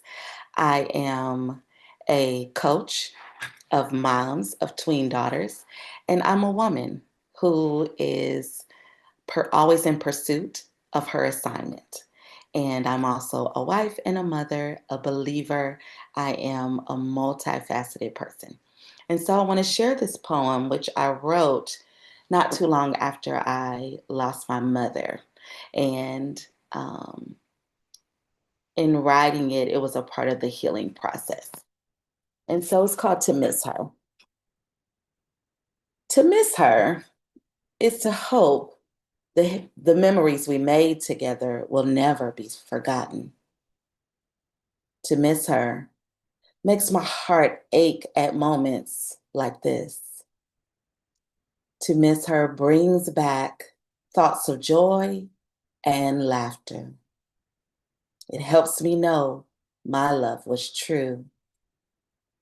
To miss her pushes me to live a full life, yet causes a pain inside, which will not go away, only subside. To miss her is to encourage others. We can make it through. To miss her helps me know I have not forgotten her.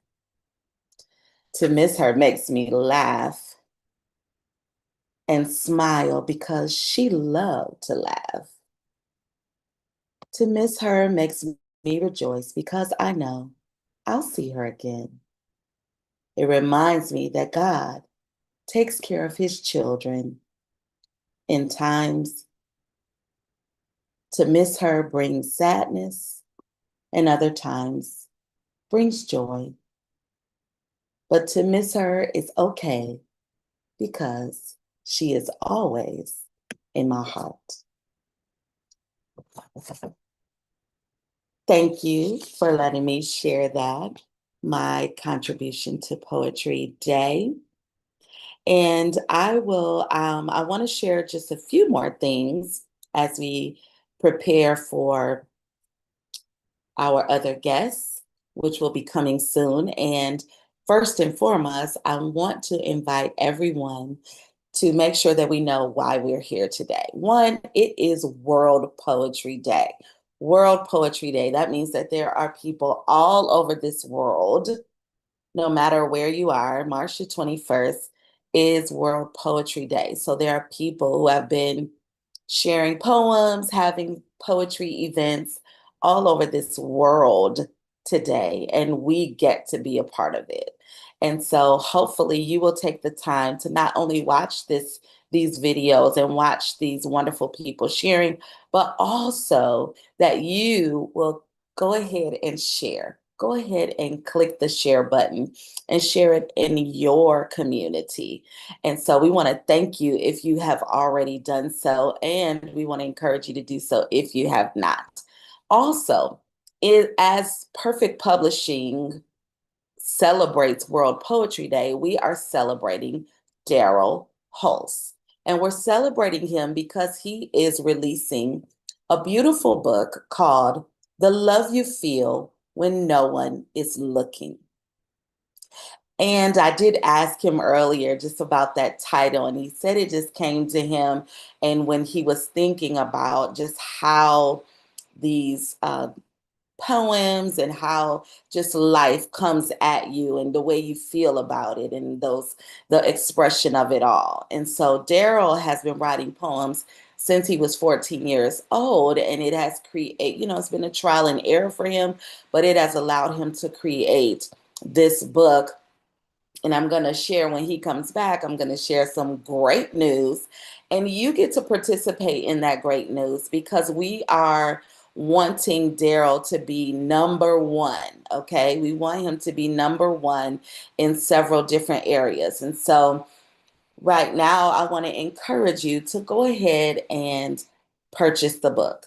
What we know is that the more people take time to purchase the book, the more people will also know about the book.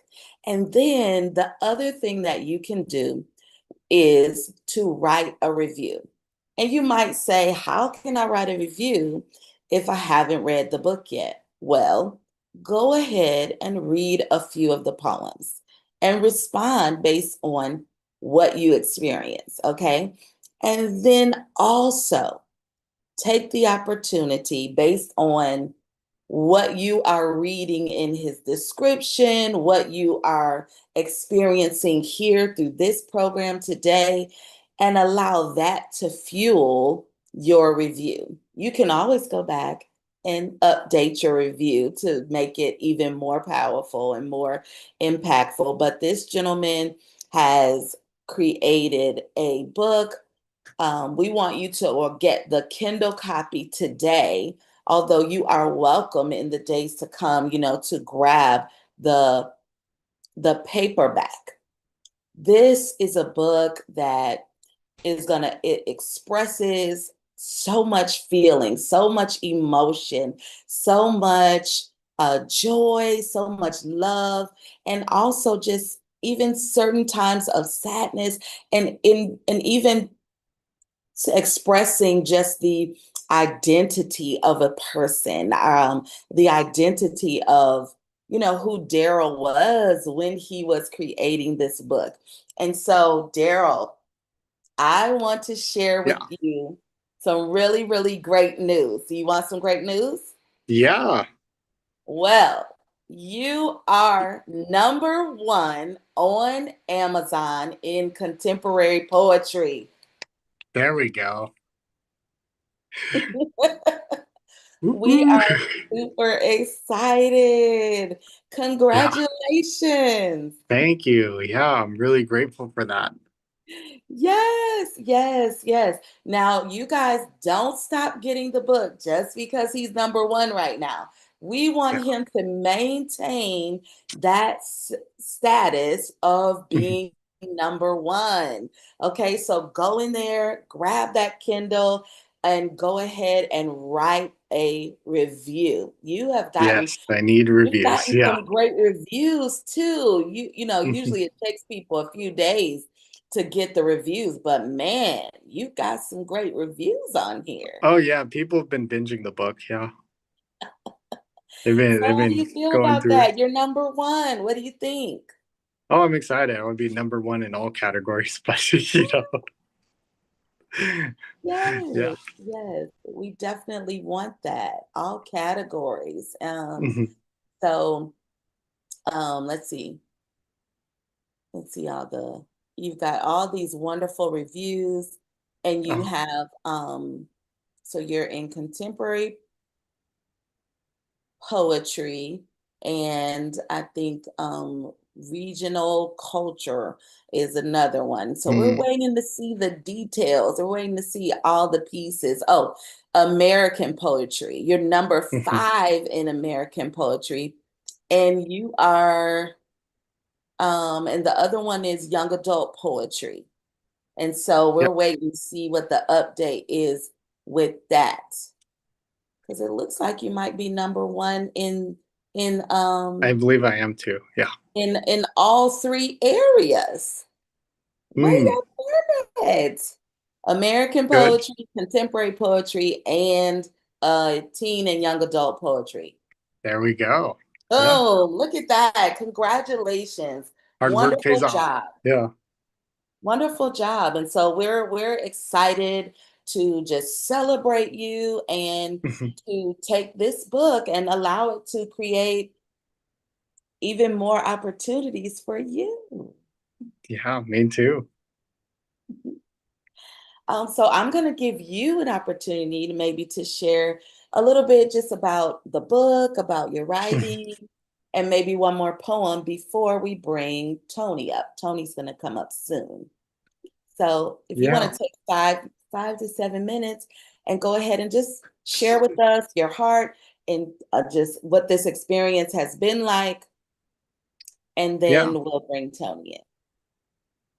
Yeah. I mean, it's been something that I wanted to do for years. It's been something I put a lot of work into, and um,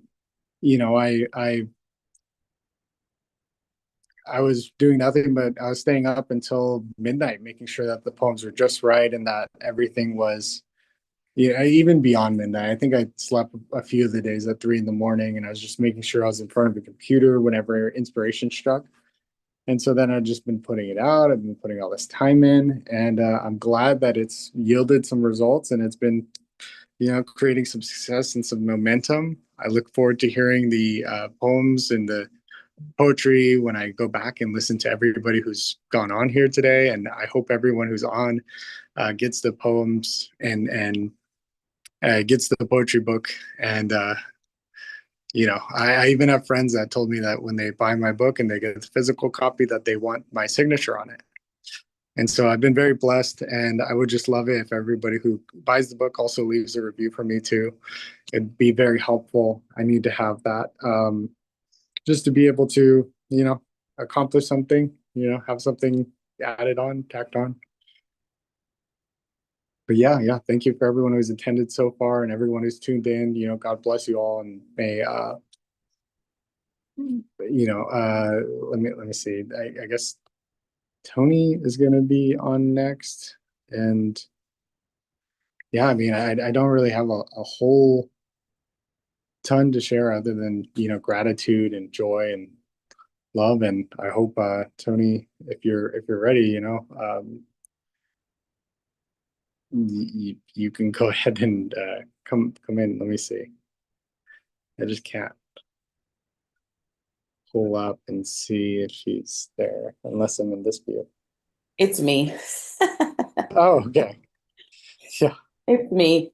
And Tony is coming Oh, shortly, but okay. I wanna just add in one more, just talk a little bit more about I know that you're in a great place of gratitude when it comes to, the book and the Hmm. opportunity to release it.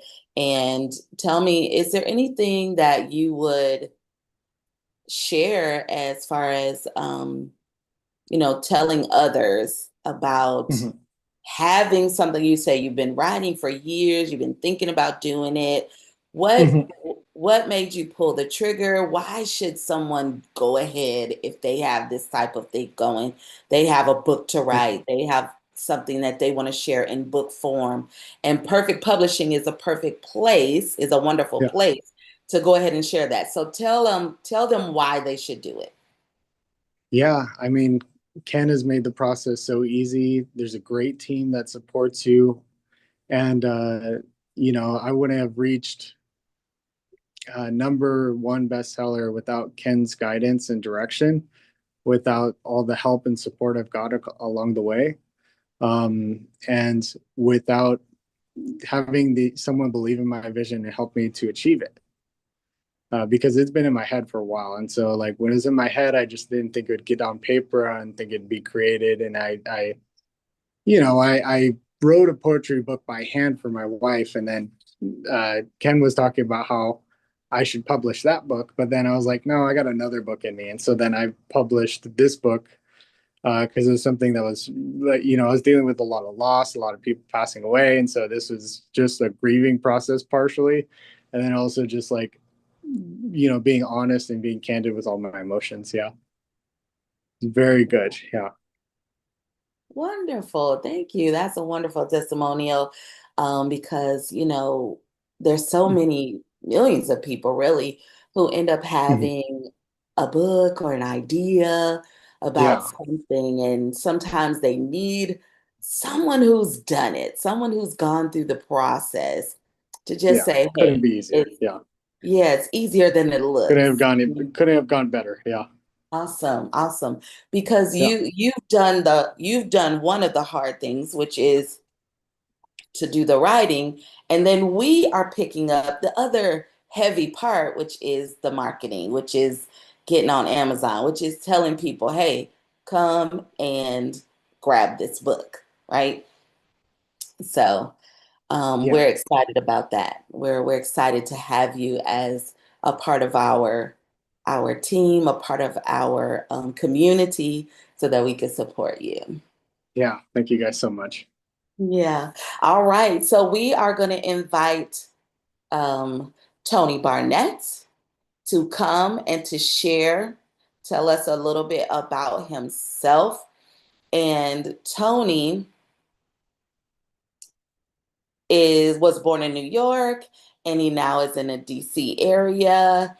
His broad experiences fertilize the palette of words in his head, and he can often be found writing in unique places as the inspiration hits him. So, Tony, you have a unique story to share with us today.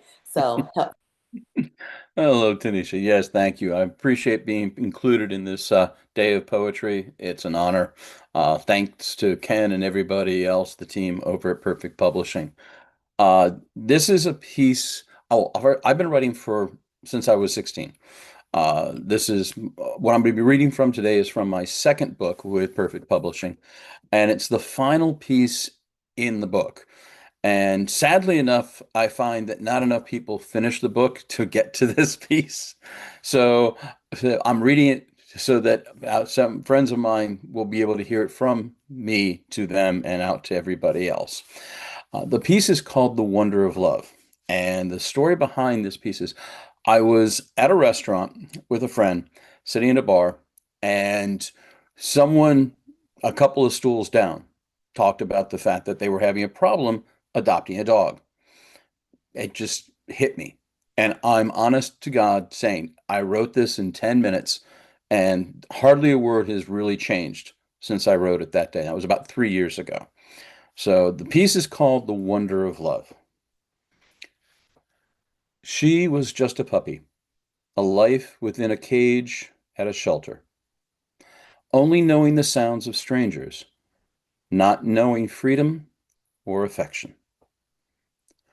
Not acquainted with days or night, brief moments outside restrained, eat and sleep with no understanding of hope. She's only known the creatures who bring the food. Then one day a giant wakes her. Picking her up in his arms, he smells different. With a restraint, he takes her outside. Cold and sun, sounds and smells abound. Opening up and new odd odor, he coaxes her in on a soft and comfortable floor.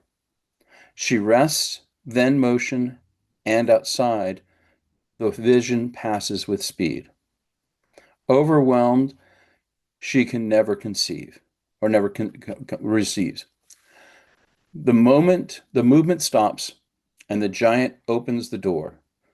She leaps out to the new smells and sounds and notices birds and trees, water and other giants, and others like her running all around. She discovers rivers and clouds, bushes, and the smell of countless others. And all the while, her giant is there, stopping and rubbing her ears and her sides. Fear dissolves as a feeling she's never had, rushes of happiness and joy. This is freedom. A reality bigger than she's ever seen or sensed, beyond wonder, overwhelmed in a world of awe. As she walks along and then begins to tire, at 7 months alive, she's never walked so much. Lying suddenly in the grass, she needs to rest. Her giant, at first concerned, but he understands. He sits behind her, touching and rubbing,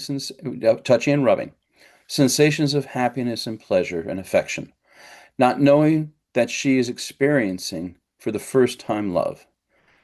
She calms for the first time. Then her giant rises, and she with him. Now devoted, she follows without doubt, running along in the excitement of the sensations that are new, back to the door with the welcoming soft floor. Dreaming this is her new life, she is focused. Her giant, his smells, his color, and his voice. A new understanding swells in her heart, a peace and control this new realm never dreamed before. When he opens the door, she wants to leap into his arms. She reaches to taste him and show him her thanks. He gets down on his knee and she licks his cheek. He holds her tight and she suddenly understands true love. He stands and hands her leash to another. She recognizes the smell of the guard. She is back at the building and the cage where her heart drops and she whimperly slips back into the building. Then, as her giant turns and walks away, the sudden loneliness overwhelms her. She can't and doesn't understand why, and doesn't hear any other sound, including the man saying to the guard, "I'll be back for her tomorrow."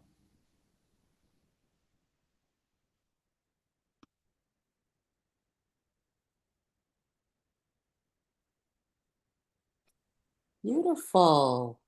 Beautiful. I really like that. It's such a unique way to present it. It's so beautiful though. Yeah, no, I've had several friends who read it before I even put it into the book, and they were just like, "How? This is crazy." And it's I love when things strike me, and it's a unique thing. A lot of the pieces in my first book were like that. Uh, in the second book, this was, what's the right way of putting it? This was a dedicated piece of work. I'd done the first book, learned the experience, and then for the second book, which I'll try and hold up if it's the same background, so it might Yeah. may not completely come true. But if you see a book with this background, you got the right book.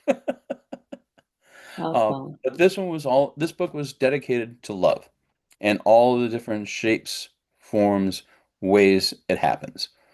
Love of work, love of life, love of self, uh, ego love. Yeah. It's everything that I can think of. And of course, it was a lot of the pieces that are in there were read by my son before he passed away a couple of years ago. So, it was something I shared with him, and that's why I dedicated the book to him. Wow.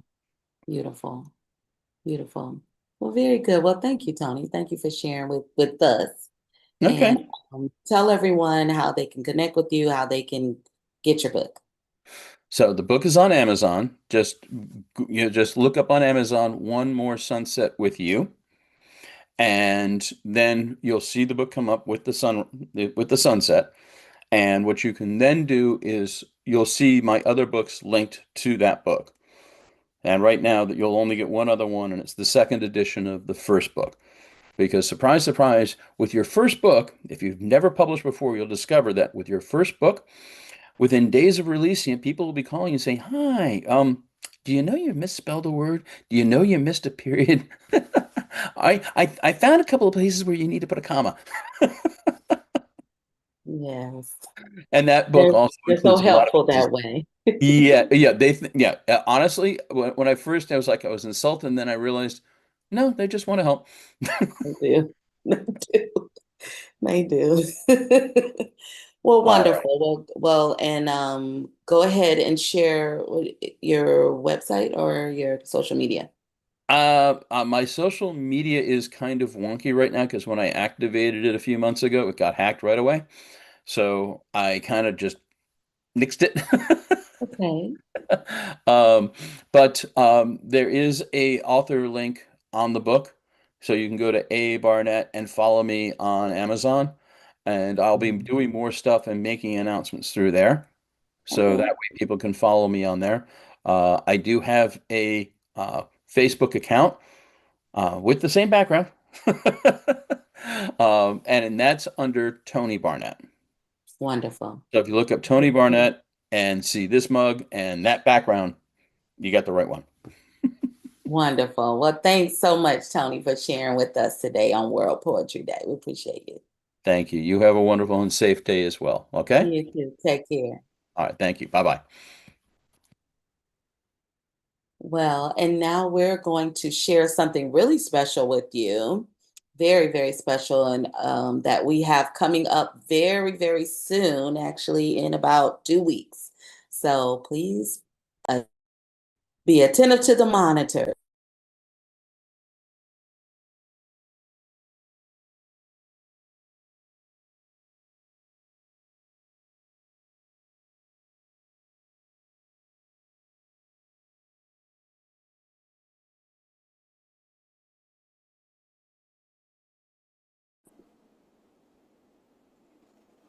Well, you've probably seen Francine and myself do a show called Sparkle Feathers and Dr. Smiley Show. Well, we're doing a children's book event on this day because it's April 2nd and it's I think 2 p.m. to 8 p.m. Is that what it says? 2 p.m. to 8 p.m. All right. And you get to have a child read your book, and Francine being the biggest star of Perfect Publishing's children line, in that she has every Friday, she brings children's authors together to think and share ideas on how they can get their books out there and how they can support each other. I made this event for her, as well as a lot of other children's authors that know a child that would read their book. So I'll just give this part of it, and then you can tell about how you're participating and talk to your authors, okay? So we came with this idea because what's better than the mission of the book being read by the mission?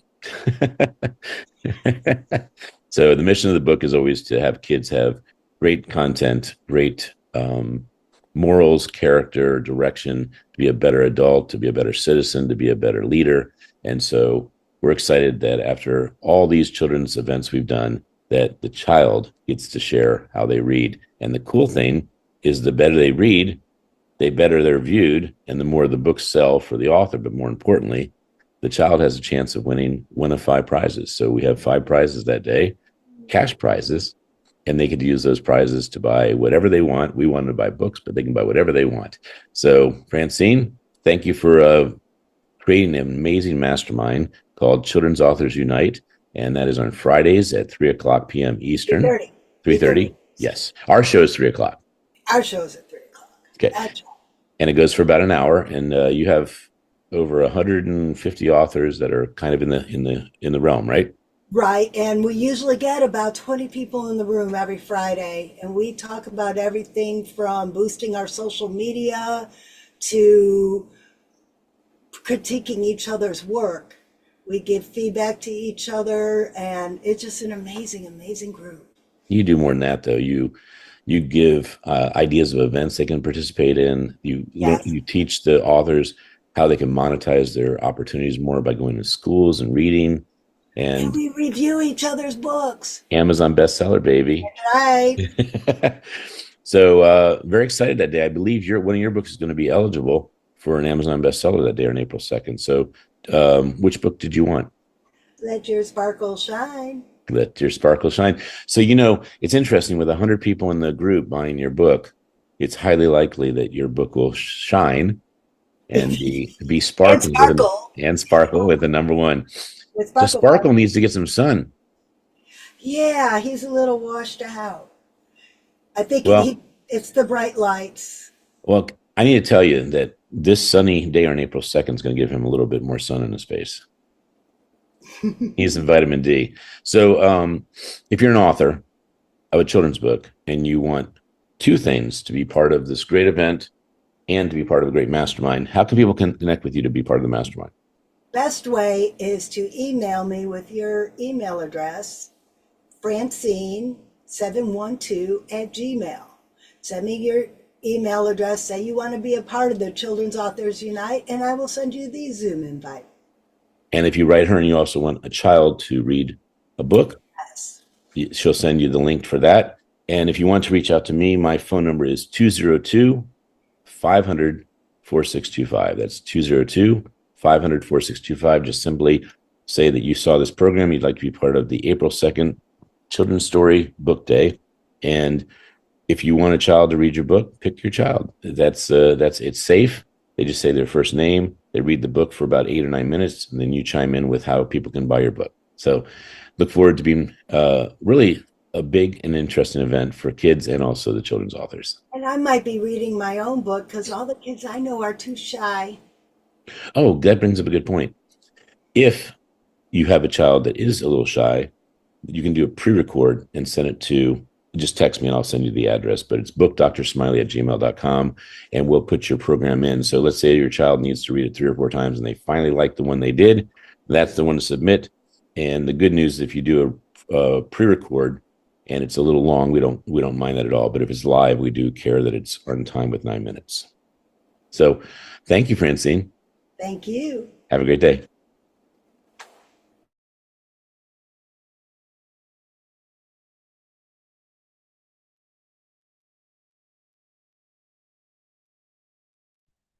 Are y'all excited? I mean, the opportunity to share children's books and also children reading wonderful, beautiful children's books on April 2nd. So hopefully you will go to, we'll put the link that you can be a part of this wonderful event, and we will you'll be able to sign up, and it's an event just like this one. It's an event just like this one where it's it is, you come in, you can send a pre-recording, but you got to send your pre-recording in the next day or two. But other than that, you have the opportunity to share your book if you are a children's book author. And we really want people to be a part of this. I'm a children's book author, and so I'm going to have some pre recording going on this week so that I can get my book read on the April the 2nd. And I want you to be a part of it too. And here's what's wonderful about these events.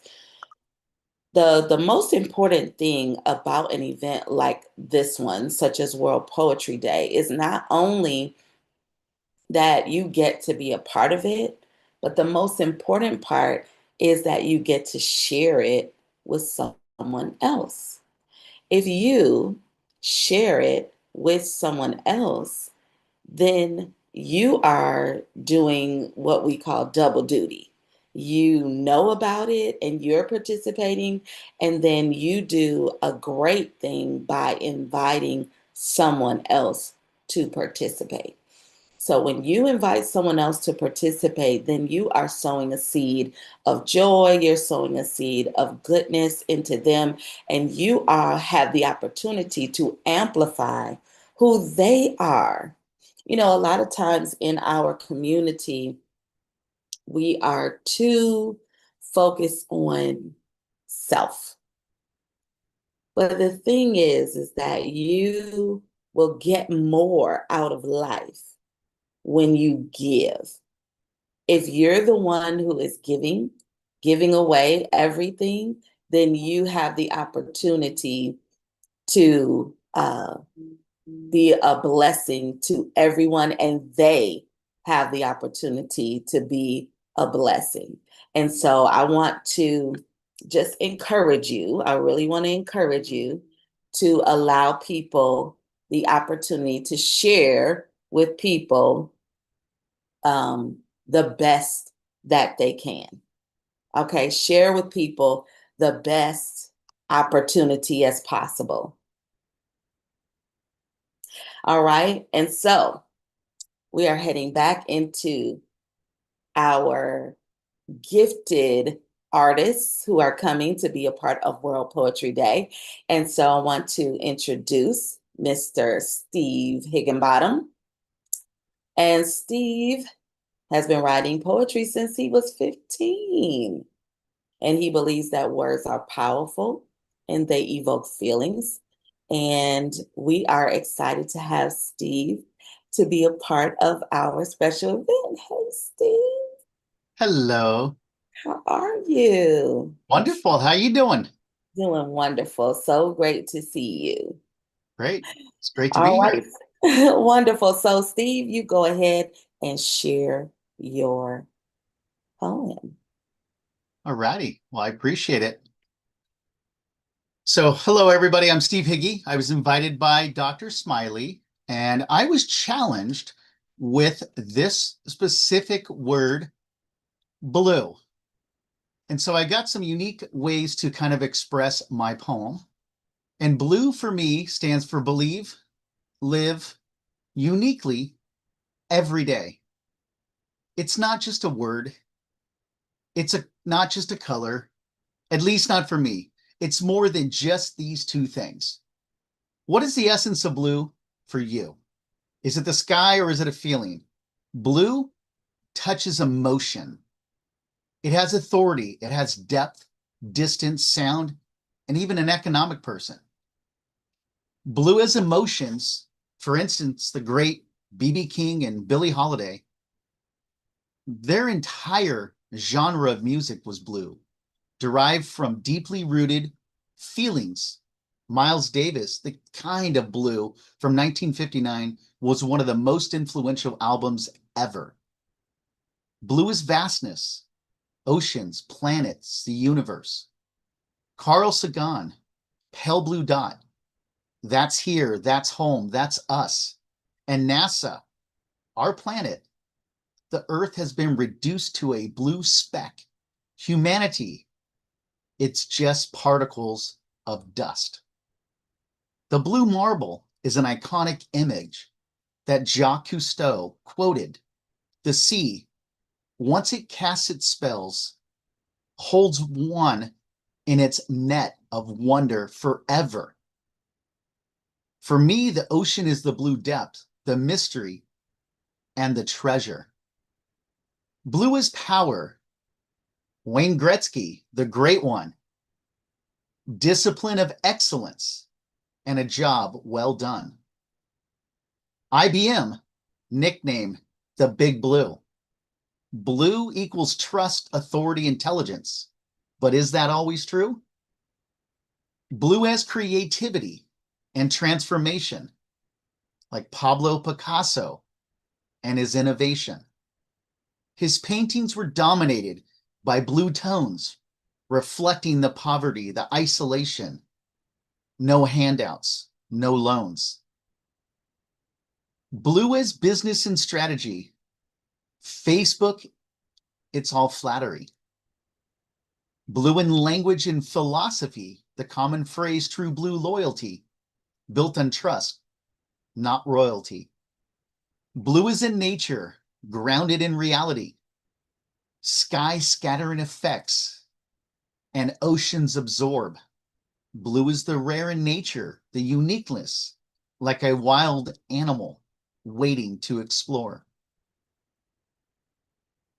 Blue is calm and control, the mindset like Tony Robbins as a whole. Blue is spiritual and existential. The sky is infinite and space. Blue becomes distance, longing, like our place. What if our soul was to run wild by a stream, and blue was the water picked up on all of our dream? What would you think then? Would blue still be all things? Or would you still wonder, what is blue to you today? Without fear, would you step out from under? And that is my short poem on blue.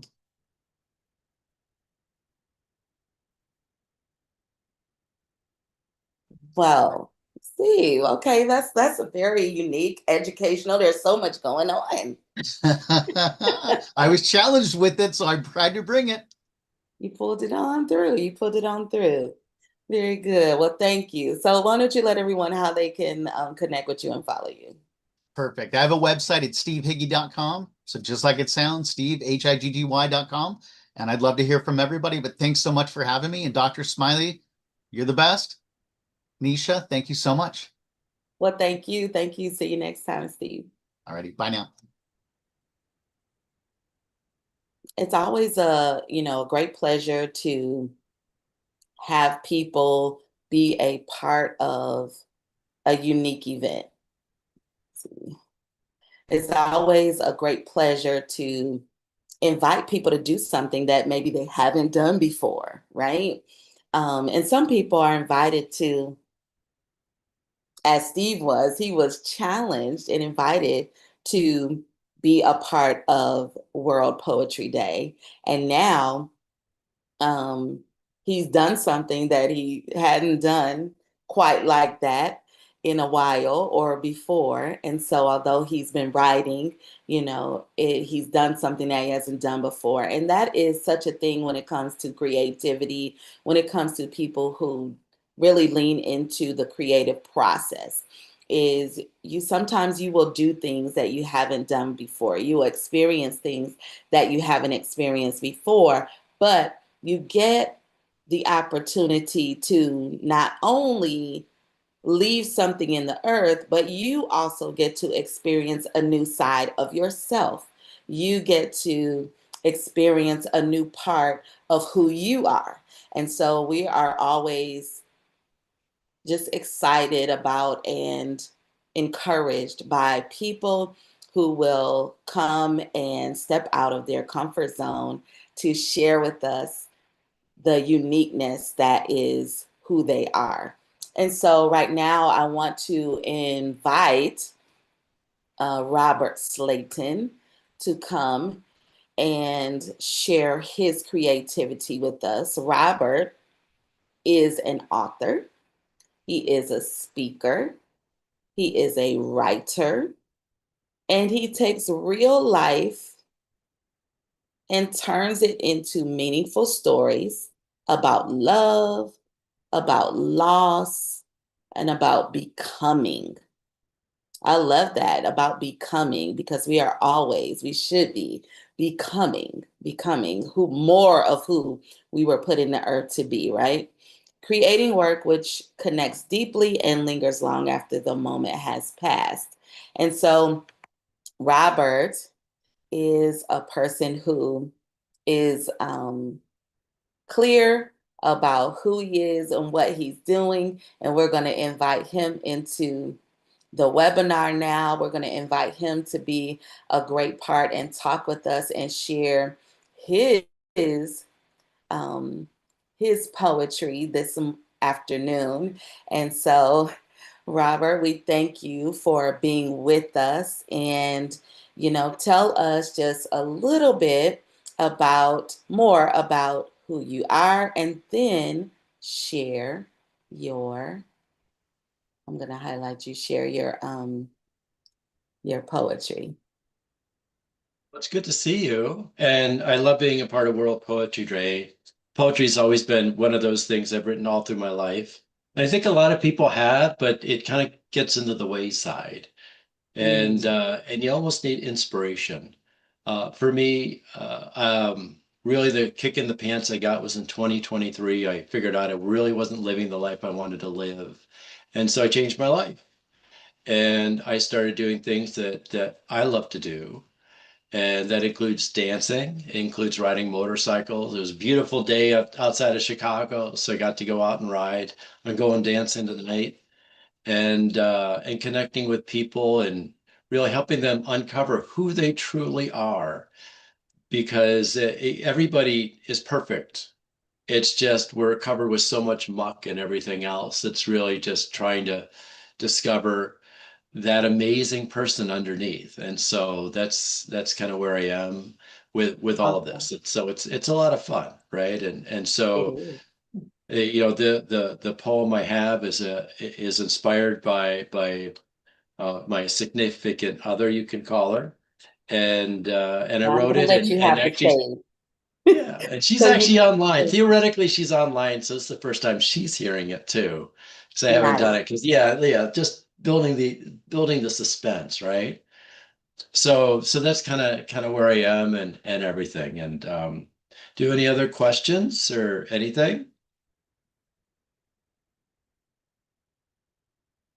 Oh, one other thing is a couple more You go pieces. ahead. Number one is well, no, what I'll do is let me read the poem. And then I'll talk about different books I've written and things like that and the directions I'm heading. Does that sound good, Tanisha? You go right ahead and you have your 4 minutes. All right, plenty of time. Okay. Here's the poem. You are amazing, not in the way that people say it casually, but in the quiet ways you linger. You walk into a room and leave with new friends like it's the most natural thing in the world.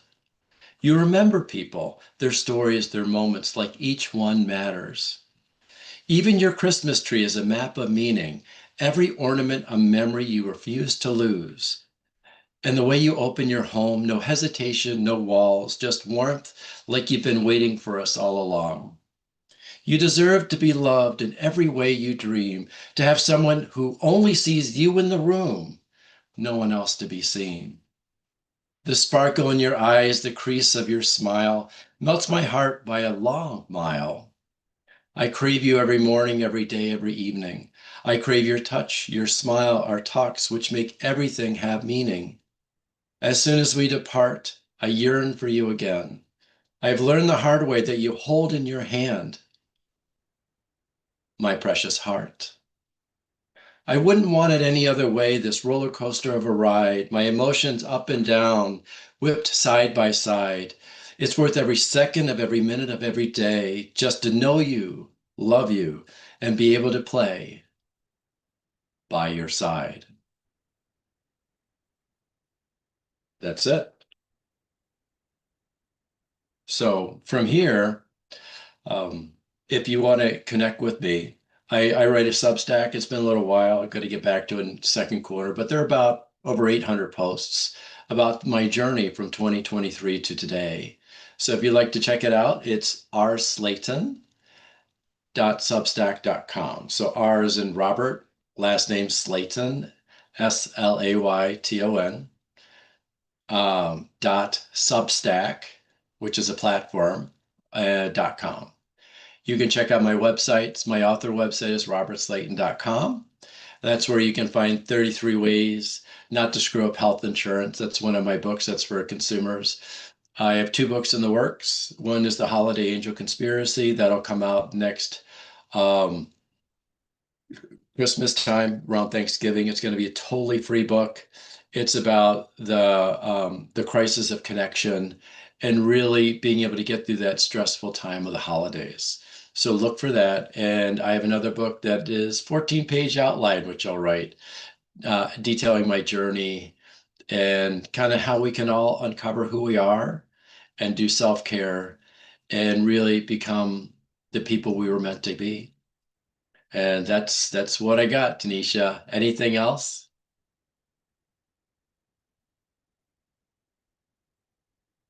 Yay, Robert. Well, great. I hope that your significant other really enjoyed your poems, hearing it for the first time internationally. Yep. Yep. So it's either going to be good or bad, but that's what you have to live. You have to live without worrying about fear, right? Everything that you want is on the other side of that fear. And it's okay to be embarrassed. It's okay to make a fool of yourself. It's good. It's a learning experience. How else are you going to learn what works and what doesn't work if you don't try it? So uh, that's kind of my philosophy. So it's good. It's all good. Awesome, awesome. Well, thank you so much for sharing and for letting people know about your books. Did you tell them how to connect with you? I heard you say I about your did. Substack. There's robertslayton.com is where my books are. They're insurance books right now. I have future books out. If you want to read about my journey, go to rslayton.substack.com.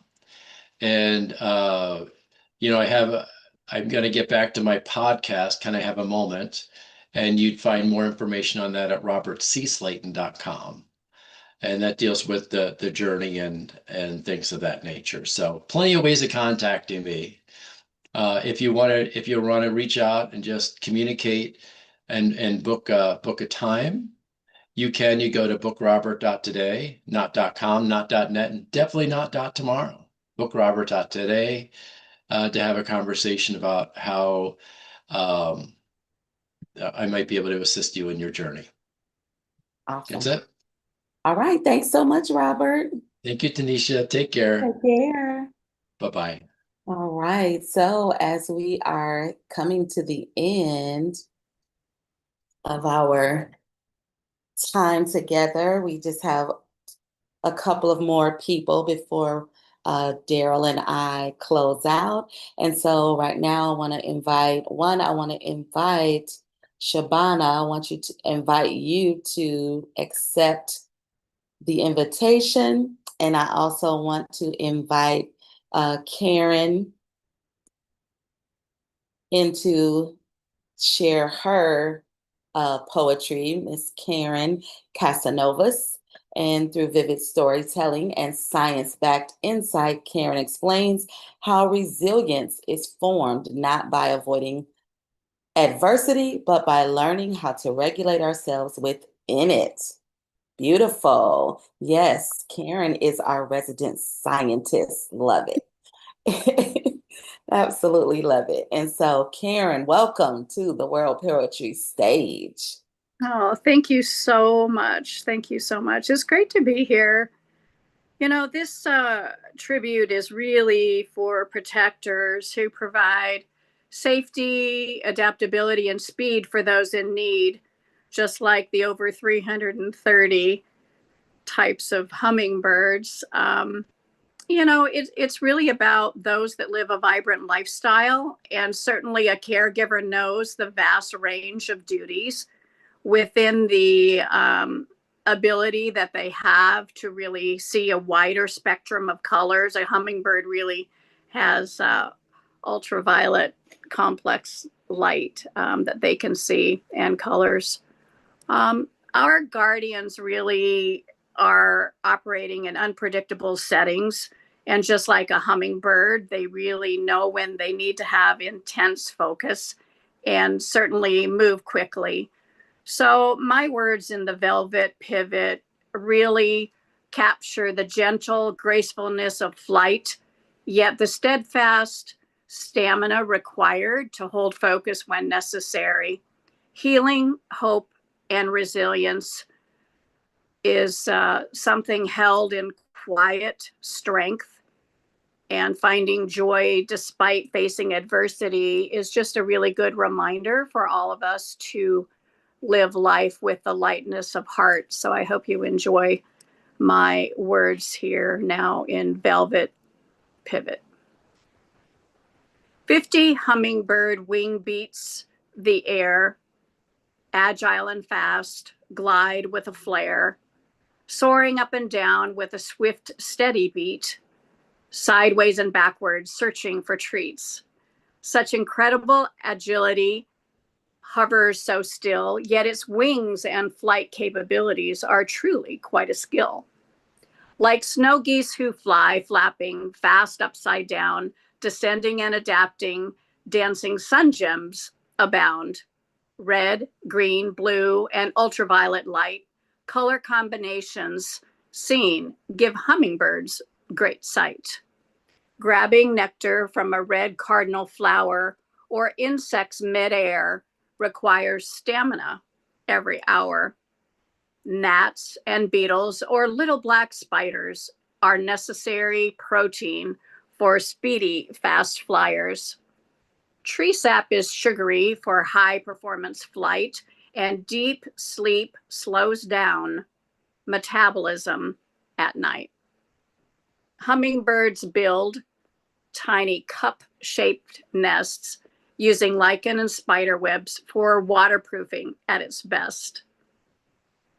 Their very long beaks build soft, mossy green carpets that are layered for chicks in between. A protector of territory, a guardian and defender of the nest or its young, swooping down at any predator. Diving towards intruders or preserving its food, high-speed chases are nothing while protecting their brood. These flying, magnificent jewels show courage and might. Their warrior intelligence is combat tough with gritty fight. They are fierce for a bird being so small with a phenomenal memory. There's better than them all. Hummingbirds rest and perch with their short little legs, shuffling on branches, laying 2 pea-sized eggs. The velvet purple coronet has a magnificent cloak. It is purple and blue with a stunning black throat. Their brilliant colors with feathers so precise are like tiny little mirrors that reflect light so nice. These petite birds migrate thousands of miles, extraordinary endurance that gives us millions of smiles.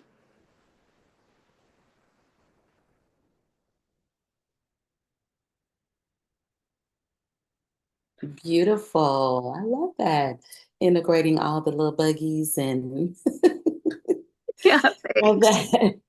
Yes, yes, I love that. That's beautiful. Thank you so much for coming in, for sharing that with us. Yes, and if folks want to get in touch with me, KarenCasanovis.com, or you can find me on LinkedIn as well at Karen Casanovis. Thanks so much. Excellent. Thank you, Karen. Take care. Thank you.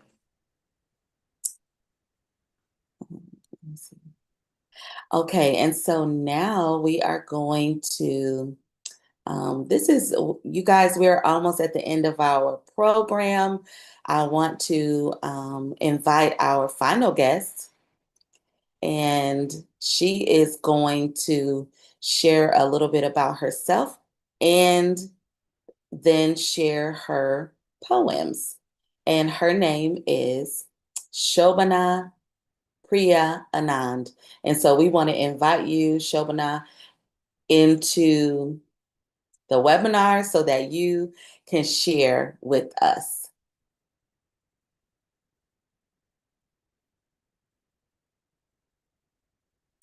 All right, Shobana, thank you so much for being here. We welcome you and we invite you to share a little bit about yourself and your poetry today. Thank you, Tanisha, and the team. I'm so excited to be a part of World Poetry Day. I just bounced upon this from a UN feed, from LinkedIn saying, today is World Poetry Day. Though I remember it, but I'm like this poet, poetess rather, and my pen name is Sangamita. Sangamita is the name of Mr. King Ashoka's daughter who spread Buddhism. So I'm a Buddhist practitioner and I've been inspired by her. And I've written quite a few work, and I have published a book in India 5 years ago, which is a poetic rendition of 12 poetries. And I would call myself as a naturalist and as a poet who talks about life and human vanity in particular. So John Keats is my favorite because I remember when I was at school, I read a poetry on him talking about human vanity and how we have turned so arrogant. And I think today's time really calls out for human beings. So I would like to start a poetry. I would like to read my poetry, which is called Pharaoh on the Pyramid, which means human being who's the top of the pyramid, literally the food chain and the universal chain, right? So here I go. Thank you so much for listening in. The immaculate Pharaoh on the pyramid, the solemn earth is yours to rule. You can lead the chainsaw's command through wisdom and compassion. Alas, like the Lion King from tales yonder, you plunder what you ought to protect. You procreate your kind with passion and even unleashed your robotic clones. O doyen of tech and anti-arty tools, how supreme power has emboldened your race. Tilting the pristine balance of the court, you put all sentient life to jeopardy. Plundering, smothering, and populating, you deploy your AI monopoly cards ensemble. Think before you spill your poison of the labor. O harbinger of peace and prosperity, the worms, bees, vipers, and jumbos, together with cats, dogs, and birds, and the lush ferns, blooms, and petals, also have a place on this blue-green orb. Human, you are born to lead all creed. It's never too late. Restore her lost glory and make earth your very queen. This is again to address how we have worked with nature and also how we can be united more and more peace is required in this world rather than war, right? So this poetry is timeless. It can be used at any time, and there should be a time where this poetry will become redundant, which means human beings would have raised to the position of leading the earth in a very good way. A king will lead and not only conquer, he will also lead and he will ensure that the people, the subjects are happy and united. Let me also take this opportunity to read another short poetry, which I also love. This is again on how the inner life we can lead. And I'm also a meditative practitioner, so it is an inspiration from that. A utopian world. I abandon the world without to seek the world within. As I close my inner eye, I tap into the universal Wi Fi to see the reality at glance and engross in zero expanse. I forgive my pain and waive my pleasure. As I cleanse all blame, I shun worldly fame. I mediate for peace as conflicts to cease. As the organic world dissolves, a utopian world evolves. Calmer mind, kinder world. That's my message today on World Poetry Day. It's up to each one of us to manage ourselves and be the best version of ourselves and also to contribute. If you can't contribute, please stay quiet. Just like a tree, which gives shade and rain to us. It doesn't speak, it doesn't move, but the very presence makes it a blessing. Thank you so much, Tanisha, and the team. Thank you, Shomana. That is beautiful. Thank you for your contribution to us today. How can people connect with you? Yeah, so I'm a very reticent poet, as I told you. I'm not very good in marketing. I've not done much work, but I think my first book did pretty well. I can be reached at LinkedIn. That's the only place. I do not have a website yet, and LinkedIn is a place where people can reach us, and that's the only platform that I'm active.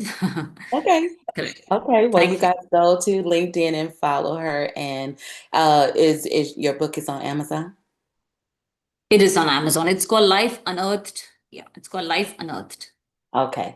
All right. Wonderful. Thank you so much for sharing with us today. Thank you. Thank you so much. Good day. Take care.